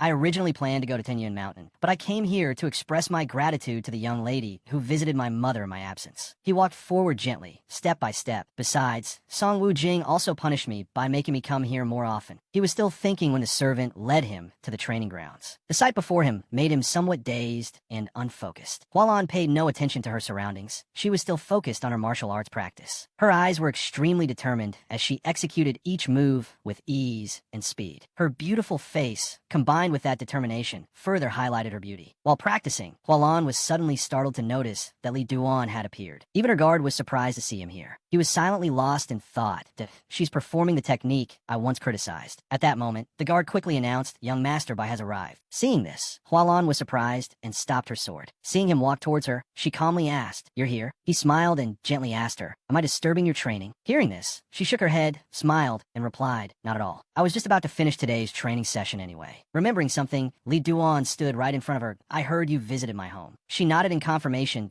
"I went to see your mother, young master." Li Duan's face turned somewhat sad as he recalled her story. It seems Song Hua Lan's mother passed away when she was young. down. While he was still lost in thought, her face was full of excitement as she asked, "Young master, could you take a look at this technique for me?" He also smiled and agreed. "I'd be happy to." Their friendly conversation also surprised the guard somewhat. Hualan held the sword firmly in her hand, staring intently ahead. Hualan's feet leaped forward quickly with determination. Her face and eyes were somewhat serious as she executed this technique. Then she landed perfectly. Each of Hualan's sword strokes glided gently on the wind. She continuously performed one move after another. She even slashed her sword straight down at the ground, making the observer feel a killing intent. After finishing her demonstration, she turned her head back to talk to Li Duan. "Back then, you dodged this way and broke my technique, so I came up with this method." After speaking, Hualan again looked forward with serious concentration. She ducked her head as if dodging a blow, then struck back with a decisive counterattack. Her gaze remained frighteningly determined as she continuously demonstrated for him. Seeing this, Li Duan was somewhat pleased. She has overcome her previous weakness. He smiled and asked, "But what if I attack like this?" Hearing this, she was stunned, realizing her weakness. Hualan sighed, realizing her technique still had too many openings. "It turns out the method I came up with still isn't the answer." He gently advised her, "Even so, for you to have thought of this method in such a short time is already very good." Hearing this advice, Hualan smiled and nodded in agreement. "Thank you. I'll try to think of another way." Feeling that something was off, she asked in surprise, "But, young master, what brings you here?" Li Duan shook his head and explained nothing at all. His words seemed to surprise her. What? While she was still confused, Li Duan laughed and explained, "Manor Lord Song punished me for injuring you." She sighed, not knowing what else to say. "Father, really?" Noticing that time was short, he immediately turned to leave. "Since we've met, I'll take my leave now." Hualan was a little surprised, but still nodded in agreement. "Yes." She stood there silently, watching his retreating back. This time, the corner of her mouth curved into a gentle smile as she called out, "Next time, don't just come because you're punished. Just come to visit." Then she went back to practicing her sword. The guard at the side seemed surprised by this scene. The two of them went in different directions, not a word spoken between them, but in their hearts, they understood each other. The scene quickly shifted to the Qinghe Peak mountain range. The path was extremely treacherous and difficult, causing Li Duan some hardship. Walking a long distance made him tired, and he let out a breath. Standing on high and looking at the entire path, he thought silently, "I've been wandering around this place for several days, but I still haven't found any traces." The further he walked, the more pensive he became. "Although not using my lightness skill has dragged this out, this time I want to search on foot." Suddenly, the sight before him startled him. Li Duan's eyes widened in disbelief. Facing him was a vast and sprawling mountain range. Looking at the large mountain before him made him ask himself, "What in the world is on this mountain? What am I supposed to be looking for here?" Still full of thoughts, he reminded himself there's no need to rush. As usual, Li Duan slowly walked forward. Many different sights made him so dazed he was taken aback. Facing him was a dark stone cave. Out of curiosity, he slowly approached it. Could this be the place? I've been running around here for days, but this is the first time I've seen a place like this. These caves are too small. Could a master even fit in here? Trying to look deep inside the cave, he was bewildered and thought it over carefully. This clearly isn't a cave so hidden that a martial artist couldn't find it. It's just that this size is too small for a master to crawl into. True to his character, Li Duan slowly took off his hat. But even if this is the place, what's the problem? After deciding in a short moment, he slowly crawled inside. That I'll just go in and see. If it's not the place, I can just find another one. After a long time, Li Duan was continuously crawling around this dark, narrow cave. The more he crawled, the more uncomfortable he felt. This cave is too deep. Maybe I should turn back. But then his stubbornness wouldn't allow him to turn back, and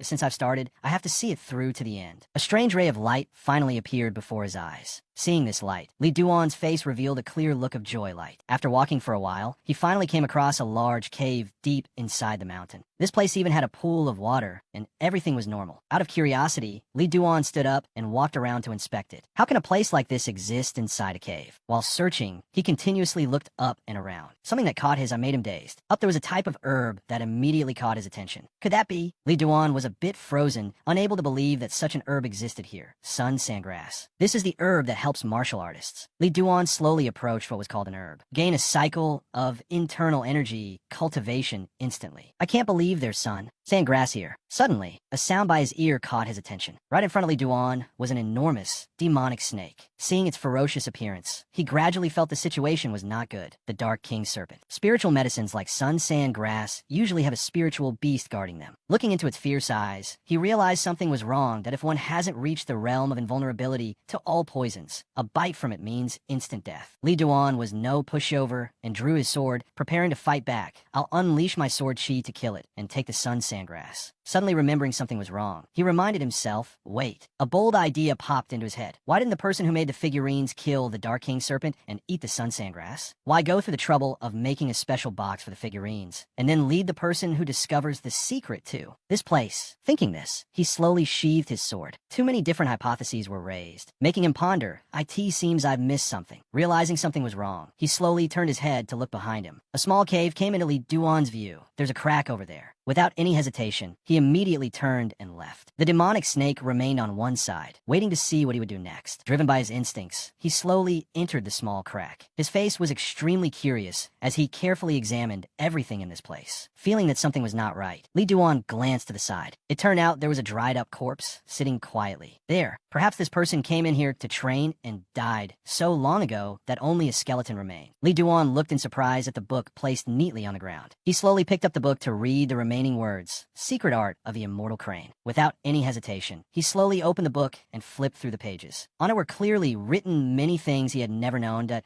in the final years of my life. I was fortunate enough to find this place. While happily roaming, I came up with a mental cultivation method, so I left these few lines. Li Duan silently read each line written in the book. The content of the secret manual was the techniques demonstrated by the figurines. And this mental cultivation method recorded in detail how to circulate chi and release internal energy while performing those 6 techniques. At the same time, the story of the herbs here was also clearly recorded by this person that I had intended to take the Dark Sun Serpent and the Sun Sandgrass, but I discovered that this place has the 10,000 poisons antidote grass. It takes a very long time for this plant to bear fruit. I will leave everything to you, who is fated with my martial arts. Reading this, Li Duan looked around the place in surprise that it only bears fruit once every 100 years. Is this the 10,000 poisons antidote grass that can cure any poison? Just as he had calculated, the fruit had finally grown and appeared before his eyes. He was so stunned he couldn't believe he was so lucky that it's real. This is the herb I saw in the spiritual medicine manual at the Walene Alliance. Li Duan's gaze was somewhat cold as he glanced towards the skeleton. This master is for the one who inherits his martial arts. He had also silently understood the person's intentions. Use that 10,000 poisons antidote grass to obtain the inner core of the Dark King Serpent as well. An ordinary person would have killed the Dark King Serpent and taken the Sun Sandgrass. Overwhelmed with gratitude, Li Duan quickly knelt before this master. This junior thanks you, master. Being just a skeleton, it naturally showed no reaction. He couldn't waste any more time. He quickly picked the fruit. Now with the fruit of the 10,000 poisons antidote grass, I can absorb the poison-filled inner core of the Dark King Serpent. Li Duan immediately went outside, leaving the skeleton sitting there. This way, I can achieve the realm of invulnerability to all poisons. Outside, the demonic snake was still staring at him. Without another word, he slowly drew his sword. Seeing him prepare to fight made it angry, and it opened its mouth wide, lunging at him to attack. He was no pushover either, waiting to see what would happen next. Li Duan focused on every movement of this demonic snake. Sorry, but let's you and I do something more interesting. In a flash, he had completely defeated the giant snake with a single slash across its neck. It quickly fell to the ground and passed on to the next world. His eyes then glanced towards the spiritual medicine he had noticed from before. Li Duan sat there quietly, focusing on cultivating the 2 spiritual medicines he had just obtained. Looking at the snake's inner core in his hand made him somewhat pensive. The inner core of the Dark King Serpent is indeed an inner core, full of poison. But this didn't make him give up. It only strengthened his resolve to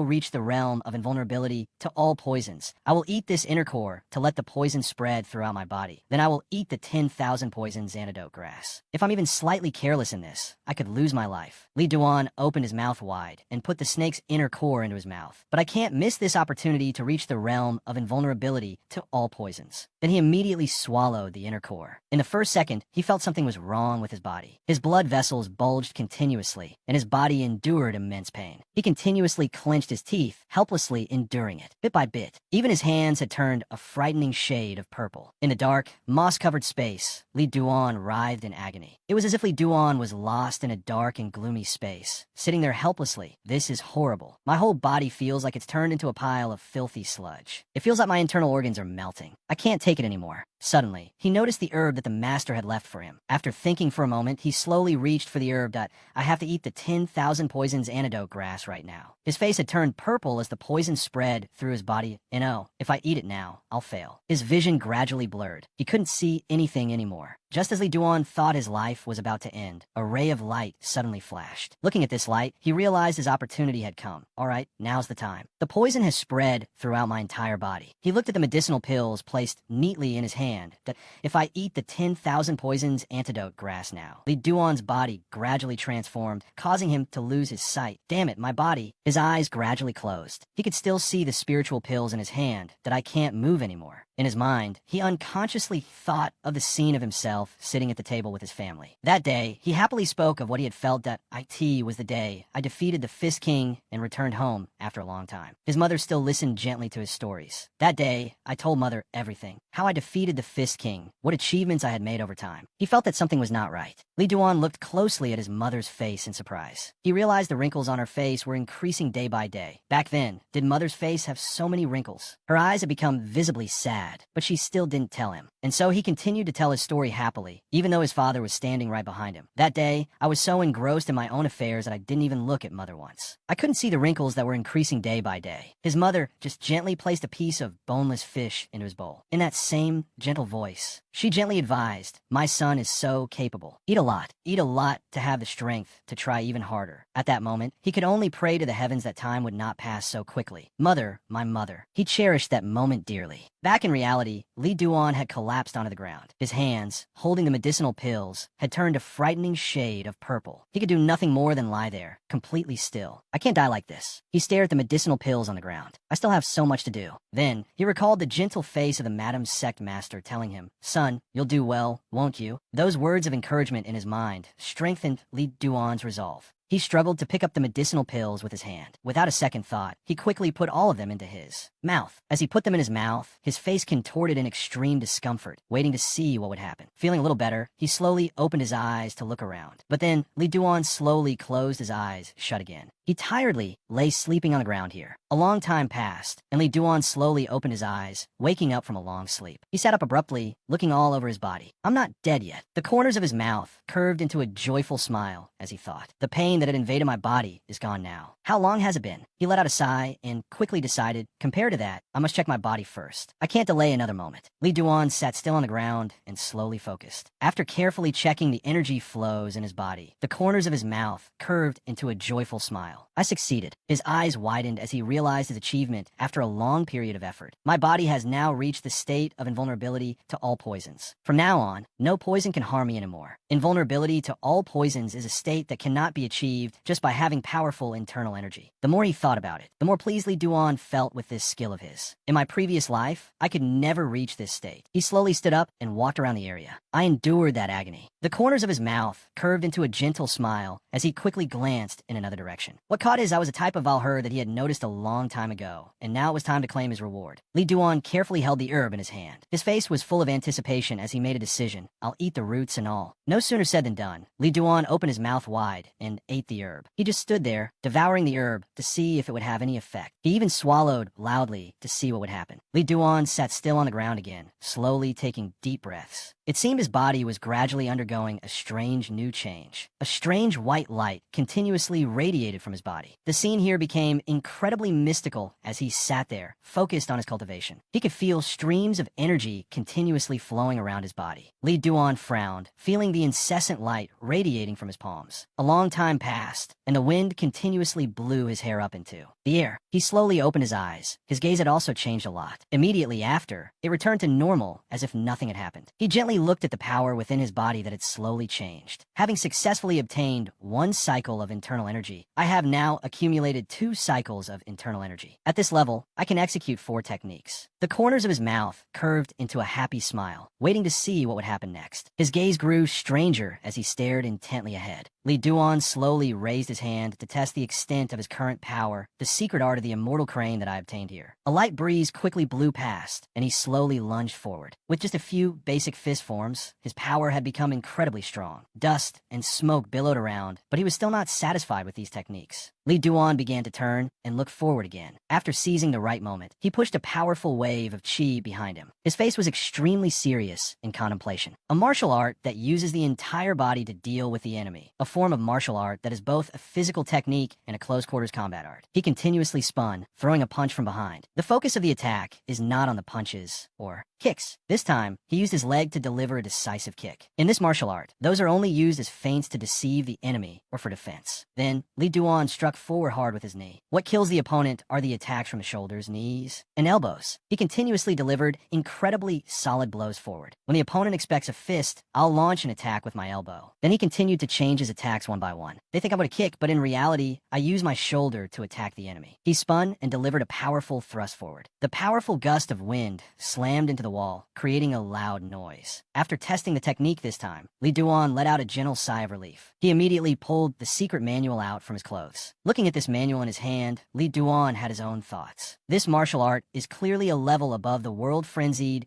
God-sealing fist of the Fist King that I learned in my previous life. It might even be on par with my soul-chasing Azura sword art. The more he thought, the more curious Lee Duan became about that mysterious person. In the end, who was the great master who left behind this martial art? This question seemed to have no answer. He pondered in silence. Overwhelmed with gratitude for what this great master had given him, he bowed his head respectfully. May the great master find peace in the afterlife and be reincarnated soon. Before leaving, Lee Duan didn't forget to make a grave for him before slowly walking away. The scene shifts to Wuhan. A flag hung, fluttering in the wind. The man saw Lee Duan and felt a sense of familiarity. It seems the young master has visited this place before. Hasn't he? Lee Duan took off his hat and nodded in confirmation. That's right. You still remember me? The man laughed cheerfully. How could I forget? The young master was my very first customer. Bao pointed towards a familiar table and asked, "The young master will be sitting there and having some wine, right?" He nodded in confirmation. That's right. Inside the tavern, Bao's cheerful voice rang out. "Welcome, young master. Please have a seat." Lee Duan smiled gently, taking in the entire scene, feeling that something was a little strange. He looked curiously in one direction. It turned out that an old blade and a shield were displayed on the wall. This made him curious. These two things weren't here the last time I came. Bao chuckled and placed a cup of tea in front of him. I made it my spare time. Hearing him say that, Lee Duan seemed somewhat reassured. I really want to take Bao with me. But he looked so carefree and at ease right now. While he was still thinking, the door slowly opened. Seeing the person who entered made Lee Duan somewhat stunned. His eyes widened with a look of disbelief. Sima Tian slowly stepped inside, leaving him at a loss for words in this situation. Sima Tian. The flag here fluttered in the light breeze. Sima Tian's hand slowly rested on the table. "You're quite well prepared, aren't you?" He smiled and started a conversation. "I was just passing by and heard you open a tavern here, so I dropped in. Although you've left the Alliance now, thinking of your contributions, I thought I should still come in and say hello." After listening, Bao smiled and nodded in understanding. "I see. Thank you for visiting, sir." Without any hesitation, Sima Tian slowly sat down in the chair. He glanced around the place and then said, as if giving an order, "Bring me a jug of wine." Bao obediently nodded in agreement. "Yes, please wait a moment." Seeing him appear here also made Lee Duan feel puzzled. Sima Tian just happened to be passing by? How ridiculous. He seemed to have partially guessed his intentions. He's the type of person who only acts when there's a benefit. He continued to stare at the mysterious man. Sima Tian might visit a dog in the Martial Arts Alliance, but there's no way he'd visit someone who has already left. The more Lee Duan thought, the more confused he became. For what reason on earth did he come to this place? At this moment, Bao placed a cup of wine down on the table. Sima Tian also slowly began to ask. I was wondering. His eyes held a probing intent. "Have you met with strategist Jia recently?" Hearing this name, he was slightly startled as he remembered. Guliang. Bao turned his head and slowly recounted to him. "He came once, but only to give me a gift for the tavern's grand opening before leaving." This made Sima Tian feel that things were getting more and more interesting. "It seems you two are very close." He didn't think much of it and nodded in confirmation. "Yes, we're quite close." His voice continued to ring out. "You don't plan on coming back?" From a distance, witnessing this entire conversation, Lee Duan thought in surprise. Bao is doing very well. He silently sipped the wine in his hand. You can't completely lie about issues the other party is deliberately trying to dig up, because a clumsy lie would make them even more suspicious. He sat there pensively, waiting to see what would happen next with Sima Tian. It seems Bao was still seriously recounting everything he knew. Lee Duan silently observed the conversation between the two. Men. Outside, the tavern's flag continued to flutter in the wind. After a long while, Sima Tian slowly placed his wine cup down on the table. "I didn't realize time passed so quickly. I have other business today, so I'll take my leave here." Hearing this, Bao also nodded and bowed. "Thank you for visiting, sir. Farewell." He didn't forget to place a hand on his shoulder. "See you again soon." His words also made Bao ponder something. Before leaving, Sima Tian suddenly spoke. By the way, his eyes became incredibly dangerous as he turned his head back to probe. "Did strategist Jia give you anything?" Hearing this question, Lee Duan, on the side, understood something more. "So that's it. Sima Tian came here to find what he thinks Guliang is holding." But Bao remained very composed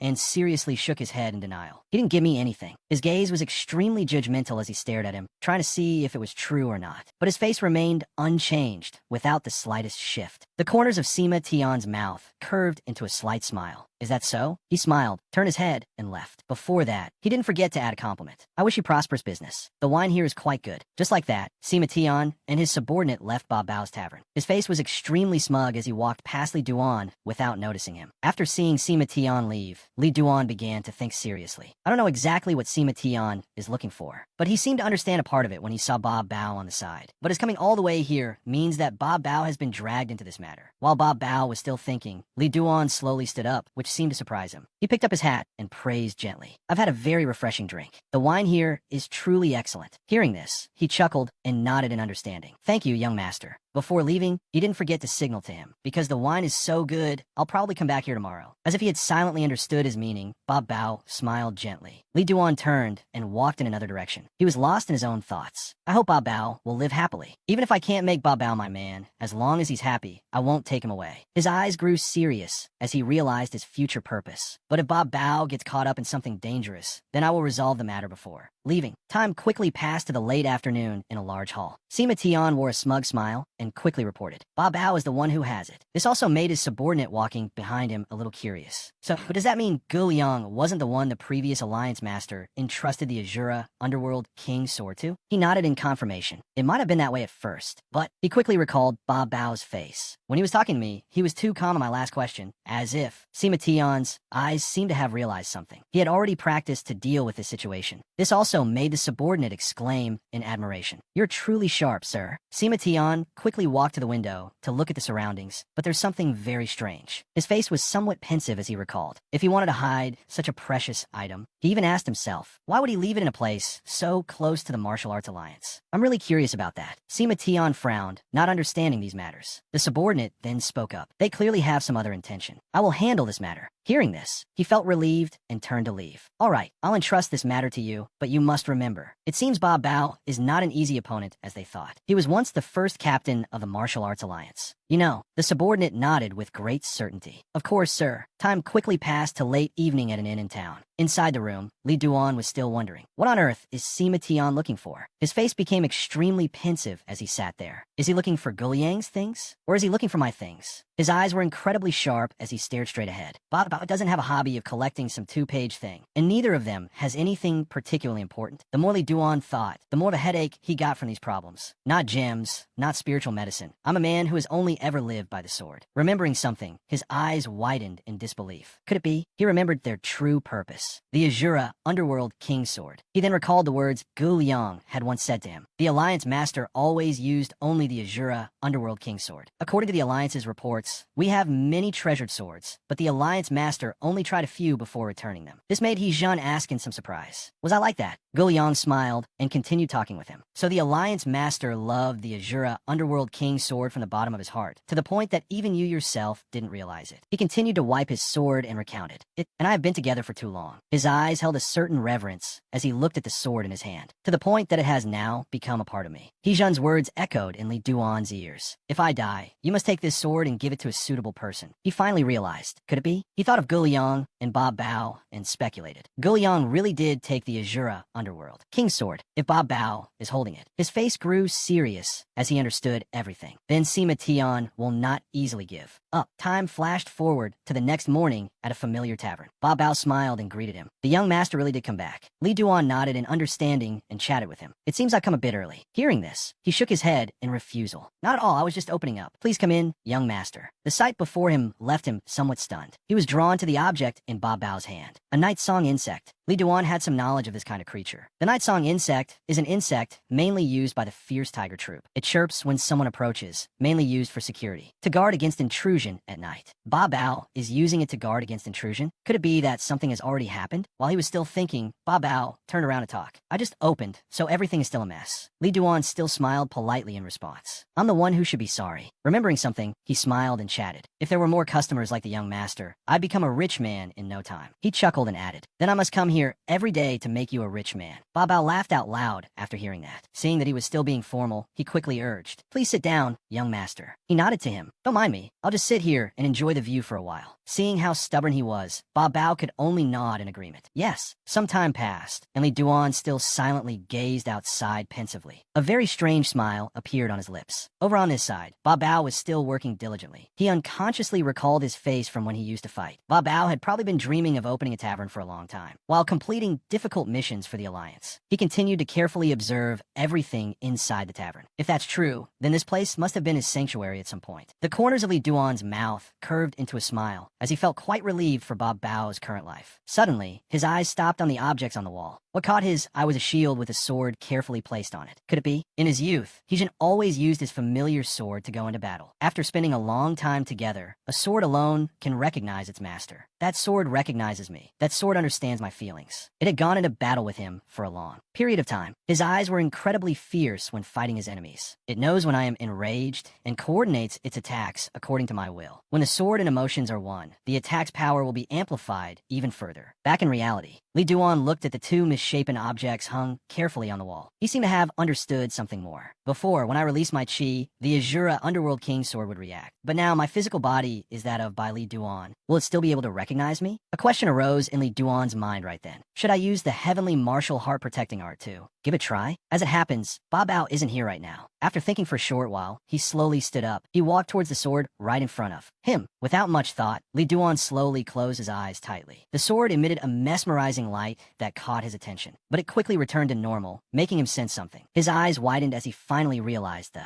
truth. It is the Azura Underworld King's sword. A satisfied smile finally appeared on Lee Duan's lips. He looked at the two objects hung carefully on the wall. Ba Bao hid the Azura Underworld King's sword inside this wooden decoration. While he was still thinking, Ba Bao opened the door and stepped inside. To avoid awkwardness, he smiled, turned his head, and praised. This item wasn't here the first time I came. I must admit, it suits this place very well. He just gently placed the wine cup on the table and explained, I just made it in my spare time. It's really not worthy of praise. Seeing him leave, Lee Duan finally understood the true intention. It seems Sima Tian is indeed looking for the Azura Underworld King's sword. Thinking about these things gave him a huge headache. How am I supposed to solve this? While he was still thinking, Ba Bao suddenly turned around and asked him, Young master is the successor of the Bai family sword sect, right? He nodded with a confident smile. That's right. This junior is roaming the martial world to experience this vast world. His eyes held a strange look as he slowly stared straight ahead. Trust is the most important thing in relationships. The tavern fell silent again. Lee Duan continued to enjoy the cup of wine in his hand. If there is deceit from the very beginning, then no matter the explanation, it can never be erased. This matter is the bridge to help him escape danger, and also the bond of friendship between him and Bai Lee Duan. Ba Bao smiled, nodded, and praised. The young master is at a truly wonderful age. He looked up at him in surprise. You're very young too, aren't you? Hearing this, Ba Bao's face became somewhat sad. My youth ended a long time ago, but he didn't think so, and he gently shared his thoughts. I think the heart is more important than age. This statement comforted Ba Bao somewhat. Is that really so? He smiled and continued the conversation. If we're being picky about age, then this junior would become a presumptuous speaker. He chuckled, shook his head, and looked at Lee Duan. Not at all. Young master, Bai doesn't seem like a young person at all. This seemed to confuse him. So you're saying I look old? Realizing his slip of the tongue, he quickly shook his head and explained. I didn't mean that at all. How should I put it? He unconsciously thought of Heejun and explained. Young master, Bai gives me a feeling very similar to another person. Hearing this, he smiled, not knowing what more to say. Of course, he does. Think of how I'm treating you with my heart. But Lee Duan still happily accepted these words. This junior will take that as a compliment. Ba Bao laughed cheerfully in agreement. Of course, he continued to lift the wine cup in his hand to enjoy it. The scene changes to another place. The woman gently placed some pastries and tea on the table. She sat there quietly, slowly savoring each flavor. This also made Elder Feng on the side feel puzzled. She stepped forward in surprise and asked, Is something troubling you, Guildmaster? Siqing's face was somewhat pensive as she recounted. The Martial Arts Alliance has made contact. She is the Heavenly Hope Guildmaster, Ban Siqing. Hearing these words left the great Elder Feng of the Heavenly Fate Society stunned. Ma Bongjiai, what is that wicked old man up to now? She gently placed her teacup down on the table and recounted. It's not Ma Bongjiai, it's strategist Sima Tian. It seems he also sent private messages to Ghost Eye Valley and the Mat Thong Society. This made the great Elder Feng laugh with some interest. Is he calling them one by one to tame them, or what? Tu Tin nodded in agreement with these thoughts. It seems so. Upon hearing this, she became extremely annoyed. Wicked scoundrels, the Alliance leader and the strategist are cut from the same cloth. After all, speaking of which, she sighed, a little tired. I'm truly worried about the future of the martial world. When Tian Hatan was in power, there was never this kind of unilateral summons. Tu Tin's face became somewhat pensive as she recalled everything. After an intimate meeting with the Chingi Pavilion I happened to meet the Grand Strategist. She recalled that time when she approached Cat Luong. He was also extremely polite, placing a hand on his chest to salute. During that process, he was very careful and courteous. Compared to his actions back then, this act of sending a unilateral notice is truly disrespectful. Back in the present, Tu Tin pensively looked at the information scroll placed on the table. Her face showed a degree of weariness. Suddenly, a voice spoke up. Have you heard the news about him? Hearing this, she was startled, not understanding what was happening. She turned her head in confusion to look at the great elder phone. What is it? The elder recounted everything about the former Grand Strategist, somewhat pensively. This made her fall silent, lost in thought again. Then, Tu Tin slowly explained. He has been demoted to a regular strategist. This news didn't seem to surprise the great elder phone much. She quickly stood up and walked outside. It's all just a bunch of annoying matters. Just then, a subordinate quickly entered to report to Tu Tin. Society leader, perhaps you should go to the branch office immediately. Hearing this, she froze, realizing the situation was somewhat amiss. Time quickly passed to the late afternoon at the Skynet Society's Wuhan branch office. Inside the room, Li Duan, disguised as someone else, sat quietly. Here, the mysterious person behind the screen continued to ask, "You have extremely valuable information to sell?" He smiled smugly and nodded in confirmation. That's right. A thought had already formed in his mind. Although she has altered her voice, this person is the leader of the Skynet Society. Time flashed back to the past, when Ha-chan had once spoken with these two. He silently looked at Cat Luong and Tu Tin standing to one side. After a period of silence, she finally spoke up and asked, "Was that content written by the former Alliance leader?" Li Duan nodded to confirm with her. That's right. This information has never been made public anywhere. But this information also made her feel extremely wary. How can I know if it's really from Tien Ha-tan? While she was still confused, Li Duan quickly pulled out a piece of paper. You are more than capable of recognizing his handwriting. You dare to give it to us to inspect? Tu Tin asked, a little surprised. He nodded with great certainty. Of course, as long as you inspect it in front of me. Hearing this, she hesitated, thinking for a long moment. Just then, Tu Tin's subordinate opened the door and slowly stepped inside. He took the letter from Li Duan's hand carefully. Then he proceeded to inspect it again with great care. Seeing all this, Tu Tin was somewhat astonished, unable to believe it. This is truly content written by Tien Ha-chan inside the room. Time seemed to stand still, the three of them each lost in their own thoughts. Silently observing her current state, he thought with some smugness, there's no way it's a fake. I wrote it myself and brought it here. He continued to look at the appraiser right beside him. To avoid being discovered that I just wrote this letter, I even paid attention to the paper and ink. After a long period of appraisal, the subordinate hurriedly and carefully folded the letter. He turned his head to look at Tu Tin and reported, "This is indeed authentic." This startled her with surprise. The more she thought about it, the more she found it unbelievable. To know how valuable this is, I must see it myself. Li Duan also nodded in agreement very casually. Of course. I trust the reputation of the Skynet Society. Why would the Skynet Society rob a client of their information? Hearing this, Tu Tin nodded to signal, you don't need to worry about that. Her eyes quickly looked towards the letter with anticipation. Li Duan silently watched her every move, his mind already having its own calculations. To increase its credibility, I even wrote a little about the soul-chasing Azura sword technique that only I know. Although that's not the important part of this letter, the important part is something else. Li Duan thought of his former self and the handwritten letters. My life has not yet reached the realm of the Heart Sword. Therefore, I want to discard the Azura Underworld King Sword, my old friend, my unique weapon, to challenge myself for the goal I have always dreamed of, the Heart Sword. I hope this challenge will bear sweet fruit. The reason I leave these words, Tu Tin read on, stunned and in disbelief, is to mark a turning point in my life's pursuit of strategy. The corners of Li Duan's mouth curled into a very smug smile at this reaction. I deliberately wrote the part about discarding the Azura Underworld King Sword in there. The scene quickly shifted to late evening in a certain grand hall. Li Duan sat quietly inside the room, silently thinking. In the past, Cat Luong had a very good impression of Bantu Tin. This made him even more certain of his current plan. Although they made no progress due to the silent, distant personality of Cat Luong, it was clear they both had feelings for each other. Li Duan had noticed all of this about their dynamics for a long time. With her current information gathering capabilities, she must have known that Cat Luong was in a difficult situation because of the Azura Underworld King Sword. There's no way she wouldn't know that this information could help the man of her dreams escape from danger. His gaze was extremely certain as he looked ahead. Therefore, he had already guessed Tu Tin's current intentions. Bantu Tin will definitely pass this information to Sima Tion. After seeing that she had finished reading the information, Li Duan continued to ask, how much will the society leader buy this information for? She stated her thought, 10,000 taels. But he directly raised the price, 150,000. It seemed she was not willing to be at a disadvantage again. This information is only worth that much. Although he didn't really want to, he had had to nod in agreement. All right, I'll sell it for 10,000 taels. Hearing this, 210 immediately bowed in salute. Thank you for the transaction. But she didn't know that this was all part of Li Duan's plan. The scene shifted to a bustling street inside the town, crowded with people. Sima Tian smiled as he poured wine for 210 and chatted. Thank you, society leader, for accepting my invitation. Not at all, she said, shaking her head in refusal. This humble one should have come to greet the strategist sooner. Sima Tian's face was full of intent as he replied. That the society leader thinks, so puts my mind at ease. 210's eyes were cold as she thought. Sima Tian used to be the one who handled the dirtiest business at the Heavenly Blade sect. She continued to observe Sima Tian's every move at the dining table. He is completely unsuited for a prestigious position like the Grand Strategist of the Martial Arts Alliance, and he doesn't have the capability to handle the position either. Thinking this, she gently savored the cup of wine in her hand. Compared to a strategist, he's more like a treacherous courtier who specializes in deceitful tricks. Just then, a voice was heard. The strategist summoned me. These words made 210's eyes widen in confusion. She was even stunned, turning her head back in disbelief. Before her stood Cat Luong. Right there. The moment he saw she was also present, Cat Luong was somewhat astonished, unable to believe it. At this moment, Sima Tian smiled and questioned, where is the document I mentioned? Cat Luong seemed to pretend not to know 210 as he slowly walked forward. He immediately handed the document to him. Here it is. Hearing this, he nodded in agreement. Thanks. Seeing that Cat Luong had also appeared, he continued to probe. Since you're here, would you like to have a drink with us? Of course, he immediately shook his head and refused. I'm still on duty. Thank you for the invitation, Grand Strategist. So this subordinate will take his leave. Just like that, he left, walking past 210 who was sitting quietly there. Her face was somewhat sad, not daring to face him. Cat Luong's eyes also didn't dare to look directly at her. Before Cat Luong left, Sima Tian didn't forget to add, you've worked hard. After seeing him leave, 210 slowly turned her head to look towards Cat Luong. What met her eyes was his lonely figure. An image of the two of them appeared, a very happy image that she had always cherished. While she was still lost in thought, Sima Tian suddenly spoke. He's quite a useful person. Hearing this, she calmly added her own thoughts. There are many useful people in the martial world, but the kind you want are not that many. Hearing this sentence made him nod in satisfaction. That's right. That is the sweetness of power. Remembering something, she continued to smile and chat. On the occasion of meeting the strategist, this humble one has a gift I'd like to present to you. Sima Tian was a little curious upon hearing this. The gift? She continued to present the letter. This humble one recently acquired it. He slowly read the letter with some suspicion. To examine it, looking at the handwriting in the letter made his eyes widen in disbelief. This made him look at 210 in bewilderment. Are these really the words that the former Alliance leader wrote? She nodded with certainty. That's right. We have confirmed it. This is indeed the Alliance leader's handwriting. This made him a little suspicious. How did the society leader obtain this? 210 continued to recount the story. You know how it is. Information in the martial world comes and goes by chance like a natural flow. She smiled, even treating it as a matter of course. What's the point of asking why summer comes? Her words also made Sima Tian, on the side, raise his guard. To an information organization, the person asking this question indeed looks like a fool. After a short moment of thought,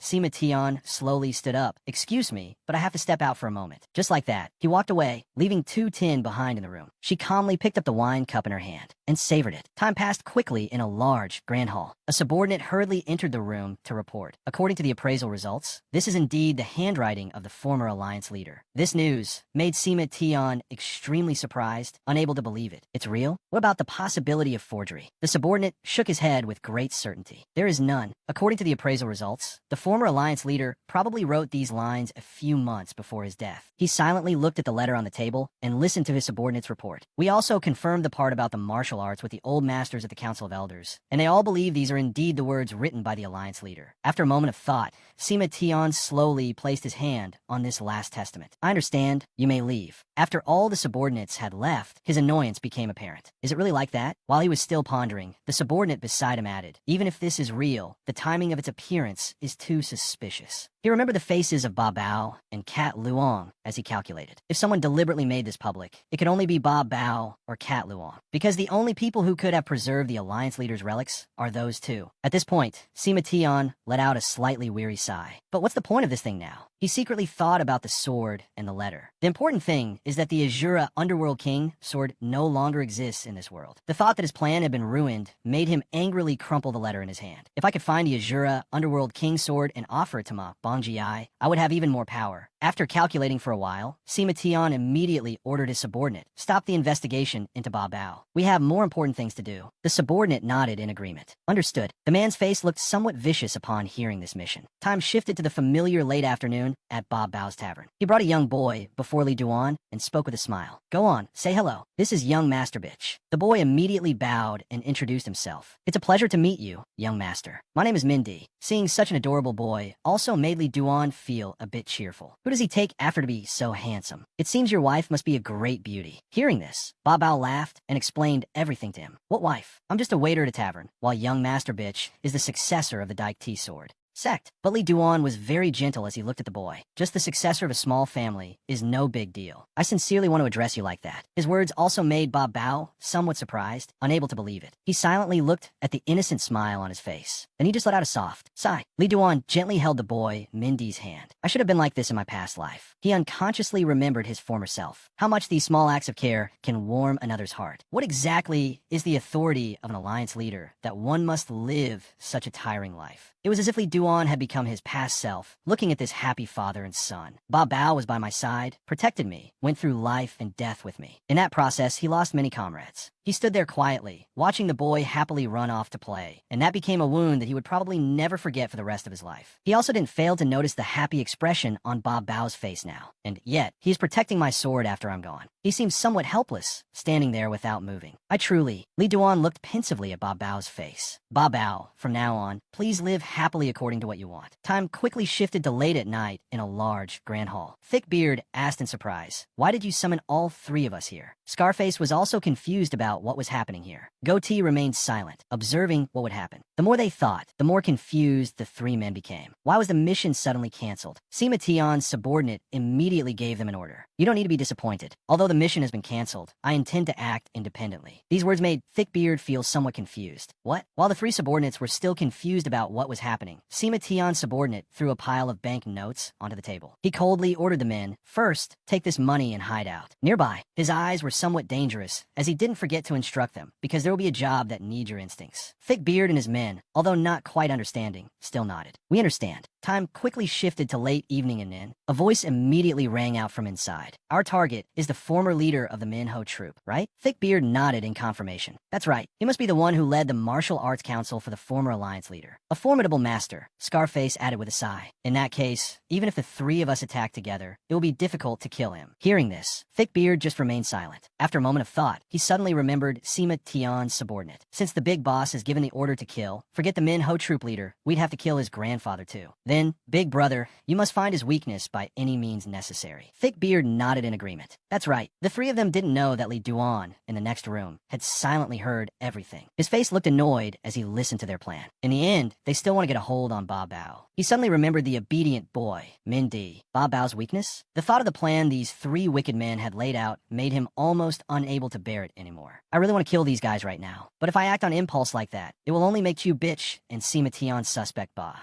Bao. His eyes turned cold as he quickly made a decision. If I have to kill, I might need to kill two bitch as well. In addition, I need to ensure that Cat Luong and Bob Bao are outside the scope of suspicion. Time shifted to late at night, the moon high in the sky. At this time, the three men, including Thickbeard, had entered a brothel. Beautiful women continuously approached Thickbeard, fawning over him. Goatee, watching from the side, was very pleased with this scene. If only every day could be like this, it would be blissful. Scarface, on the side, also laughed loudly, extremely happy about this. They didn't know that all their actions were being monitored by Li Duan. The more he looked at their every move, the more annoyed he felt. After several days of them freely spending money at the #1 brothel, he also realized the dangerous people behind Hugh Bitch were clearly not ordinary Ronin. It seemed Li Duan had figured everything out. Even Sima Tion's right-hand man, Tu Bitch, would find it difficult to afford such a large sum of money. Clearly, Tu Bitch has a source of money from somewhere else. By now, time had shifted to the dead of night in a dense forest. The three of them were slowly moving forward. Quickly, Li Duan was still stealthily following, watching their every move. These people are going somewhere completely different from usual. There's no way there's a brothel in such a desolate place. After a long period of surveillance, he finally saw them arrive at a place. The three men quickly placed their hands on the guard's shoulders and stepped inside. Li Duan stood high above, observing their every single move. His eyes looked at this place with a somewhat judgmental gaze. In the blink of an eye, Li Duan had completely disappeared from the tree. The three men heard a strange noise and turned around in surprise, but unfortunately, they saw nothing. They assumed it was just a gust of wind and continued to walk forward. Business is going so well. At this rate, Big Brother will make a fortune. Inside this place, the great elder was happily enjoying himself next to beautiful young women. It seemed these men were thoroughly enjoying the moment. There were even fat men sitting there, being served attentively. All the elders here were very excited by this scene. They sat there, savoring every little bit. Looking at the scene before him, Thickbeard was somewhat surprised. This girl has grown up, hasn't she? She's that little girl from back then, right? They looked at a pitiful courtesan who was serving these old men. That's right, she tried to run away, and in the end, both her parents were killed. Just then, a subordinate hurried over and announced, "Now, we've kept you all waiting." He quickly brought out a girl in the bloom of her youth. "Today, we have new goods." Hearing this made the elders present become extremely expectant. This subordinate continued to announce to everyone, "The starting price is 500 taels." Hearing this, a bearded old man raised 5 fingers with interest, 500 taels. Master Chu of the Chu family, not to be outdone, said, "More, 600 taels." This left Thickbeard, who was witnessing it from the side, speechless. These old men have a lot of money. Scarface was extremely excited by this situation. We'll be like that soon enough. The bidding continued to rise. 700 taels, 800 taels, 1,000 taels. The little girl became terrified by the scene, but the freckle-faced old man would not let her go easily. He declared 2,000 taels. Hearing this number made the old strategist on the side turn his head to look in surprise. With such a large sum, the fat old man naturally didn't dare to say another word. This made the freckle-faced old man very smug as he sipped the wine in his hand. The subordinate hurriedly asked the people present, "Does anyone else want to bid? I'll count to 3, and if no one else bids, the transaction is complete." Suddenly, a voice rang out, 10,000 taels. Hearing this number, the subordinate slowly turned his head in confusion to look. Behind him, the fat old man and Master Chu of the Chu family witnessed it and froze in disbelief. The old strategist looked up, stunned and bewildered. "No, it can't be." Li Duan also slowly walked over and spoke. "That's right, it can't be. That woman's value isn't enough for 10,000 taels." He gently took a step forward and asked probingly, "Hey, you old men." His eyes became extremely annoyed, wishing he could just cut down all these people. "Would you sell your own granddaughter for 2,000 taels?" Seeing such a comparison made the old strategist on the side angrily curse back. "What? Who the hell are you to be spouting such nonsense here?" Seeing a stranger appear, the subordinate also hurriedly raised his hand to stop him. "What are you all doing? Seize him now." The other subordinates heard this and hurriedly ran towards him with their swords. His face was extremely calm as he stared intently at the crowd of lechers. Seeing that Li Duan still hadn't moved, the subordinates hurriedly charged forward with their swords. Before, they aimed straight for him to attack. In just 2 seconds, he had completely taken down this group with ease. He didn't need a weapon. With his bare hands, he could snap one of their necks. With his other hand, he punched straight into the other side, leaving him unable to react. The two of them were sent flying into the distance in just a short moment. Everyone present froze upon witnessing this terrifying scene. A voice rang out by his ear. "I can't believe you actually came here today." Li Dong glanced to the side. Thickbeard, along with his 2 subordinates, slowly stepped forward and laughed. His eyes were extremely calm, waiting to see what he would do next. He continued to question him. "You came here on the same day as us?" Scarred Baldy also slowly pulled out his weapon and laughed with excitement. Wasting no more time, he quickly rushed forward. In his hand, he held his weapon firmly, aiming straight at Li Dong to attack. He struck hard at his head, making the scene here increasingly chaotic. Thickbeard saw this and was very pleased, thinking he would be unable to dodge. But the next scene made him freeze in an instant. It turned out Li Dong had used his hand to slap Scarbaldi across the face, knocking out several of his teeth. Just like that, he was forcefully knocked backward, in great pain. A loud thud rang out. He had fallen in front of his 2 comrades. The thick dust gradually dissipated. Li Dong also stood still, waiting to see how the others would handle it. The scene had now become extremely chaotic. Everyone was frozen stiff, standing still. Just thinking about the scene of him taking down his comrade made Thickbeard so angry he gritted his teeth. "It seems you're no ordinary thief." He and the man with sideburns slowly drew their swords to retaliate. This time, both of them charged straight at Li Dong to attack. Their speed was no ordinary matter. As they neared him, they suddenly disappeared. Their purpose was very clear. They just wanted to tear him into 1,000 pieces. In the blink of an eye, they appeared right in front of him, but he still stood motionless. A light breeze blew past. A lock of hair slowly floated into the air. Sideburns was extremely confused by this scene. Li Dong seized the opportunity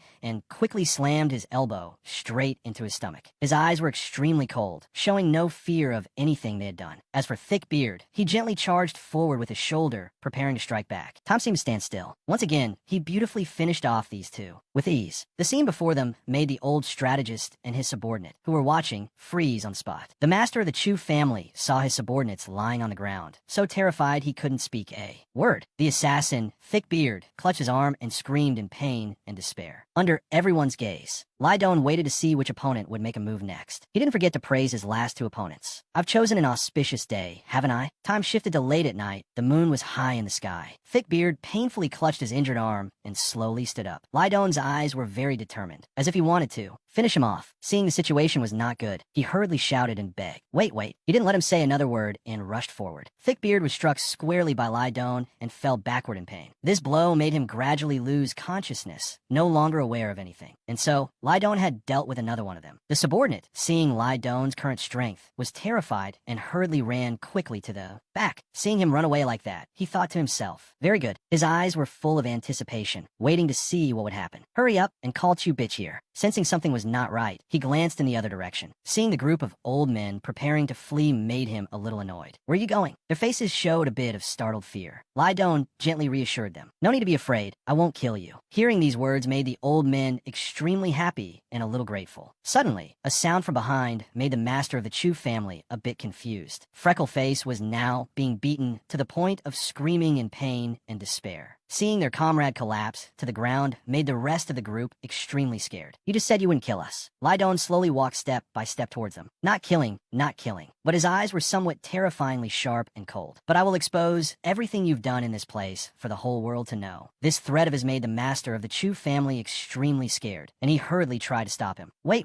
Before the old man could react, he struck his arm. Baldhead saw this and tried to grit his teeth and endure. If your families find out about this, Lydon continuously took down each old man who did these evil deeds. You bettered old men will have to rot in a living hell. One by one, they were in so much pain from his blows that they couldn't speak. Even if you've lost all your teeth, you'll still have to endure a bitter life that's worse than death. Even if Fat Guy was brutally beaten by him, just continue to live in humiliation and misery until the end of your days. This series of scenes made the noble ladies on one side feel extremely scared. The little girl looked at this scene, trembling, not daring to move. Lydon's hands were now covered in red blood. In just a short time, he had knocked this group down, leaving them sprawling on the ground. Lydon's eyes looked coldly towards the pitiful girls standing to one side. Just one look in his eyes made them so scared they didn't dare to face him. He continued to ask, you all miss your mothers very much, don't you? This startled them a little. Realizing Lydon's good intentions, they shed tears of emotion. He gently advised them, go home quickly. Seeing their faces finally shed tears of happiness, he breathed a sigh of relief. The things that happened here will become wounds that can never be forgotten. Hopefully, the punishment for these men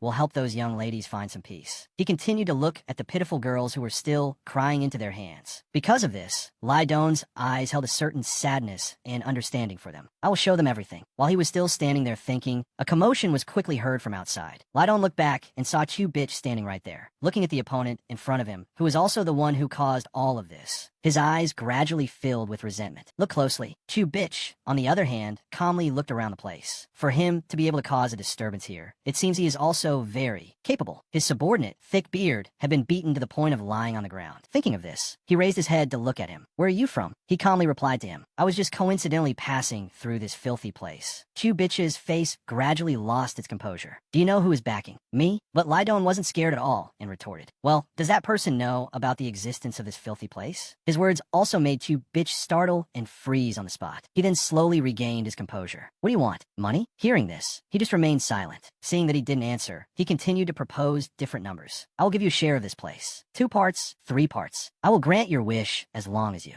Just say the word. Lydon heard what he said and let out a soft sigh. He silently looked straight into his eyes and replied, what I want. It's a bit hard to say. I guess I'll have to explain with my actions for you to understand. As soon as he finished speaking, Lydon charged straight forward. Seeing him make a move, Chu Bitch didn't hesitate either. Damn it, I gave you a chance and you didn't take it. Then just go and die. Both sides continuously created gusts of wind, predicting a fierce battle was about to happen. Seeing a cloud of gas flying straight towards him, he quickly realized. Poison. But he didn't care about his own life. Lydon hurriedly turned his head to look behind him. This fight had made the beautiful women behind him extremely scared. I can't let those women get poisoned. Without hesitating for another second, Lydon immediately raised his hand to create a gust of wind. He dispersed this poisonous smoke in many different directions. Thick dust gradually appeared. He was still trying to protect all the unrelated people from this matter. Lydon's eyes clearly showed his determination with clear objectives. The poisonous smoke gradually dissipated right before his eyes. After finishing, noticing that everyone was still safe, Lai Don breathed a sigh. At that moment, Q Bitch rushed forward with his sword. Fool, you only need to inhale a single breath of that poison. The blood and chi in your whole body will stagnate, and you will die in agony. His eyes were extremely cold, wide open, staring intently ahead. Each of his slashes appeared continuously, but he gently dodged them with ease. He still refused to give up and continuously slashed from many different directions. The fight between the two became increasingly fierce. It seemed this fight made anyone watching fall silent in fear. Q Bitch slowly retreated to maintain distance. He had also realized his opponent was not ordinary. Seeing Lai Don still standing firm, he was somewhat extremely confused. Why aren't you dead yet? He laughed and continued to charge at him. You bought fake poison. Hearing this, he became annoyed. He asked angrily what? He didn't bother to say any more to him, directly rushing forward. His attacks forced Q Bitch to hurriedly block. Otherwise, his life will be sent to meet King Yama. He still charged straight ahead, extremely decisive. His series of displays made Q Bitch somewhat freeze in disbelief, but he still tried to take advantage of the opportunity, raising his sword high as he charged. The battle between the two was so strong that the ground continuously shattered under the terrible power. Q Bitch's mouth hung open, stunned, unable to believe the situation before his eyes. His hand was tightly gripped by Lai Don, making him unable to move, feeling the pain spreading throughout his body. He hurriedly screamed in despair, but he still showed him no mercy and continued to swing his fist. This time he landed a punch straight to his stomach, leaving him unable to react. His vision gradually blurred, unable to make out anything anymore. Feeling it wasn't enough, he continued to turn, preparing to execute his next moves. The final part was Lai Don forcefully throwing Q Bitch to the ground. The scene here had become extremely chaotic, the thick dust gradually dissipating. Lai Don looked at Q Bitch lying motionless on the ground. Go to hell and share your spoils with the Ikshas. By now, it was almost the morning of the next day. The scene was extremely quiet. The horse-drawn carriage slowly moved forward. Beside these carriages, there were always masters closely guarding them. All of this was observed by Lai Don from above. He silently looked at this scene and thought, as an elder, I truly feel sorry for these children. I hope you can overcome your emotional wounds and live well from now on. On the carriages, the young beauties were returned to their original places. After taking the children home, and all the old men who caused this have to pay for their crimes, it will be the turn of those damn old men. He remembered the evil face of Ma Bong Company. Although Ma Bong Co.'s foundation is rotten, the martial arts alliance is not yet. Lai Don seemed to have returned to his former self, thinking angrily. I have toiled for decades to build the martial arts alliance as it is today. Ma Bong Co. has only been the new leader for a year, so things are not too bad yet. His face was somewhat serious as he recalled the scene of him completely defeating Q Bitch. Tuma Tien will absolutely not dare to investigate the cause of Q Bitch's death, because if he does, he might become a suspect in running the brothel. Thinking of this, Lai Don slowly took an item from his clothes. Now Ba Bao and his family are safe. He looked at the small bell carefully hung on his hand. Without much thought, he immediately crushed the bell with his hand. Inside was a letter. Being too curious, Lai Don opened the letter to read it. He noticed that Q Bitch was holding this item in his hand at that time. Even if you die, you must hold on to this necklace. Just like that, a light wind blew, and he disappeared from here. For now, you don't know why, but the secret will soon be revealed. Time quickly shifted to another place in a deep forest. At this time, the subordinate slowly returned to the original location. He fearfully sneaked past this place, as if worried someone would discover him. He hurriedly went to an old warehouse with a very sneaky demeanor. Then he gently rummaged inside the warehouse door. As time passed, the sounds coming from inside the warehouse became clearer. At that moment,